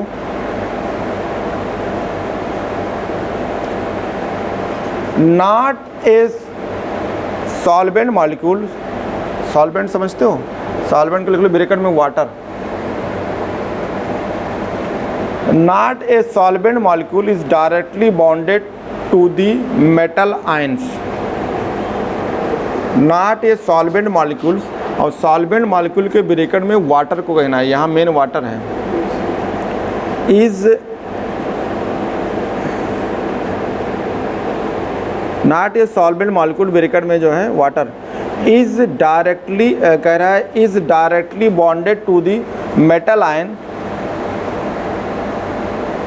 OR मेरली प्रेजेंट एज ये फ्री सॉल्वेंट मॉलिक्यूल्स। मेरली माने समझते हो? हिंदी में बोलते हैं साथ साथ, यानी उसके साथ होगा लेकिन कहाँ होगा? बाहर प्रेजेंट होगा। Are merely present as free solvent molecule in the crystal lattice. Are merely present, merely माने साथ साथ, are free present molecule in the crystal lattice. अब ये लैंग्वेज आपको याद हो या ना हो उससे कोई मतलब नहीं है, आप स्ट्रक्चर देखो। जैसे मान लीजिए आपके फार्मूला है, देखिए एग्ज़ाम में जैसे मान लो कोई सवाल होगा तो उसमें 4 ऑप्शन होता है, तो 4 ऑप्शन में ये सब लिखे रहते हैं। तो मैं डेफिनेशन से क्या लेना देना? इतना जानो कि हाइड्रेटेड का मतलब होता है पानी लगा होगा, पानी कहाँ लगा होगा? कॉम्प्लेक्स होगा, उसके बाहर पानी लगा होगा, पानी को अंदर करेंगे, लिगेंड को बाहर करेंगे, अब काम हो गया। इतने खाली देखना है। तो ये हो गया क्रोमियम दिया है, और फिर और आपको कोई भी लिगेंड याद भी नहीं करना है यार। जैसे मान लें हम इसको रटें कि H2O का होल 6 हमने याद कर लिया Cl3 है। अरे क्या याद करोगे? हाइड्रेटेड बना होगा तो ये बना होगा, इसके साथ एक और बना होगा। ऑप्शन तो सब कुछ दिया है, क्वेश्चन नीचे लिखा है, आपसे नीचे ऑप्शन दिया है, सब कुछ लिखा है, दिमाग लगाओ। ये तो दिया है, देखो ये तो तुमने क्या किया? क्या करें? Cl को बाहर करें, पानी को बाहर, Cl को अंदर ले लें, पानी को बाहर कर दें। आप एक एक करते करो, एक एक चेंज कर दो, 2 चेंज करना है 2 चेंज कर दो, कोई दिक्कत नहीं। ये कर दिया, ये हो गया H2O का होल 5, यहाँ पे 2 Cl कर दिया, 1 वाटर कर दिया। अब आपको यही देखना है कि जो है आपके 2 चीज़ हैं। देखो पानी अंदर थी तो अब बाहर चली गई, इसका मतलब है कि ये इसमें क्या होगा? देखो वो वाला डायरेक्ट नहीं अटैच है, क्या अटैच है क्या? इसमें कुछ कॉम्प्लेक्स वाटर बाहर होंगे। तो जो कितना पानी अलग किया है? एक भी इसने अलग किया है, लेकिन Cl से और वाटर मॉलिक्यूल से लिगेंड को चेंज करने से कलर चेंज हो जाती है। नहीं समझ पा रहे हैं? अरे यहाँ Cl लिया अंदर, इसको बाहर किया तो कलर नहीं चेंज होगी। वहाँ आयन चेंज कर रहे थे तो यहाँ भी चेंज हो जाएगी। यहाँ आयन से नहीं चेंज होगा, वाटर के शिफ्ट करने से चेंज हो रहा है कलर। तो लिगेंड के चेंज करने से कलर तो चेंज हो जाते हैं। अभी तो पढ़ा कह रहा हूँ क्रिस्टल फील्ड में, वहाँ पे ईएन लगा रहा था, एक ईएन 2 पानी बाहर, फिर दूसरा ईएन तो फिर 2 पानी बाहर, तो शिफ्ट कर रहे थे। तो यहाँ पे देख लिए पहला कौन सा कलर है? वायलेट है, तो दूसरा कौन सा बन के आया है? ग्रे ग्रीन्स, वायलेट है, ग्रे ग्रीन। अब देखो मैं इस पे बहुत फोकस नहीं करता हूँ क्योंकि इस पे सवाल ज़्यादा आए नहीं हैं। हम ऑप्टिकल और ज्योमेट्रिकल पे बहुत फोकस करेंगे, आएगा तो वहीं से, ये वर्ड है वो आएगा तो वहीं से, क्योंकि इस पे कोई सवाल बनता नहीं है। इस पे कोई भी कर लेगा, क्या कर लेगा, अरे यार पानी बाहर कर दिया, Cl को अंदर ले लिया, नहीं पानी वाला है, इसका मतलब पानी लगा था, इसका मतलब हाइड्रेटेड हो गया, टेंशन ही खत्म हो गया। अब इसको भी रटो, पानी अंदर होगा तो पानी बाहर होगा तो पानी अंदर होगा। अरे मूर्ख हो तो क्या कर सकते हैं, जब पढ़ाइए इसे करते हो तो कौन बताए जाए उस कैटेगरी में छाट दो उन लोगों। अब अगर दिमाग लगा रहे हो कि सॉल्वेटेड हाइड्रेटेड का मतलब पानी, इसका मतलब लिगेंड भी वाटर होगा और एनाइन बाहर होगा, तो किसी एनाइन को अंदर लाओ, वाटर को बाहर, वाटर को शिफ्ट कर देख लो। अब वाटर पे यहाँ एक शिफ्ट किया है, दिख गया हमको, दो शिफ्ट करे, दो शिफ्ट हो जाएगा, तो ये हो जाएगा। अब जो पानी लगा होगा तो मैंने एक वर्ड मेरली यूज़ किया, तो देखो पानी उधर बाहर है कि नहीं है, तो साथ साथ नहीं चल रहा है क्या, कह रहे हम साथ साथ हैं तो उसकी अंग्रेजी बोल दो। तो मेरली का मतलब, अब अंग्रेजी ना समझ पाओ तो हिंदी में पढ़ लो, हिंदी ना तो फारसी में पढ़ लो। 8 तरह के पेपर आने लगा, 8 लैंग्वेज में आ रहा है। भोजपुरी में भर देना कि पेपर भोजपुरी में आएगा, पढ़ पढ़ के पगला जाओगे भोजपुरी में, तो भोजपुरी में लिखा रहेगा ऐसे करके कि नहीं। तो अब पेपर भी 8 भाषा में बन के आ रहा है। जैसे मान लो तुमको हिंदी नहीं आता तो लिख दो अंग्रेजी में समझेंगे, तो अंग्रेजी में समझ लेना। कुछ ना तुम समझो, खाली ये समझो, ये पहले पेपर ना समझो कि हाइड्रेशन का मतलब क्या होता है, सॉल्वेशन का मतलब पानी, यानी पानी लगा होगा, पानी का खेल है यहाँ पे। तो लिगेंड वाटर होगा, शिफ्ट कर लेंगे। अगला है, ये थोड़ा इम्पॉर्टेंट है, तो हेडिंग लिखिए कोऑर्डिनेट आइसोमेरिज्म, थोड़ा इम्पॉर्टेंट, ज़्यादा नहीं।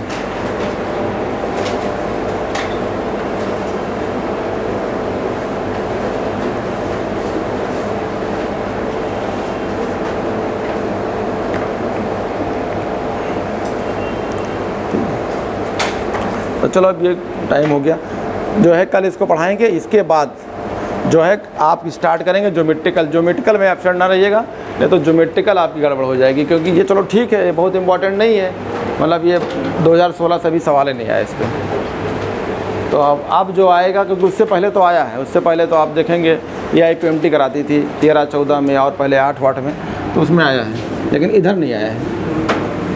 तो ये तो बहुत इंपॉर्टेंट नहीं था तो इसे पढ़ा दिया, लेकिन अब जो ज्योमेट्रिकल पढ़ाएंगे वो बहुत इंपॉर्टेंट है। तो कहाँ खेल है, आपको पढ़ाया था केमिकल बॉन्डिंग में, वहाँ भी इसकी यूज थी। कल ये बहुत इंपॉर्टेंट है, लिगेंड चार्ज लगा है तो सिस बनेगा ट्रांस, ये सब वाला।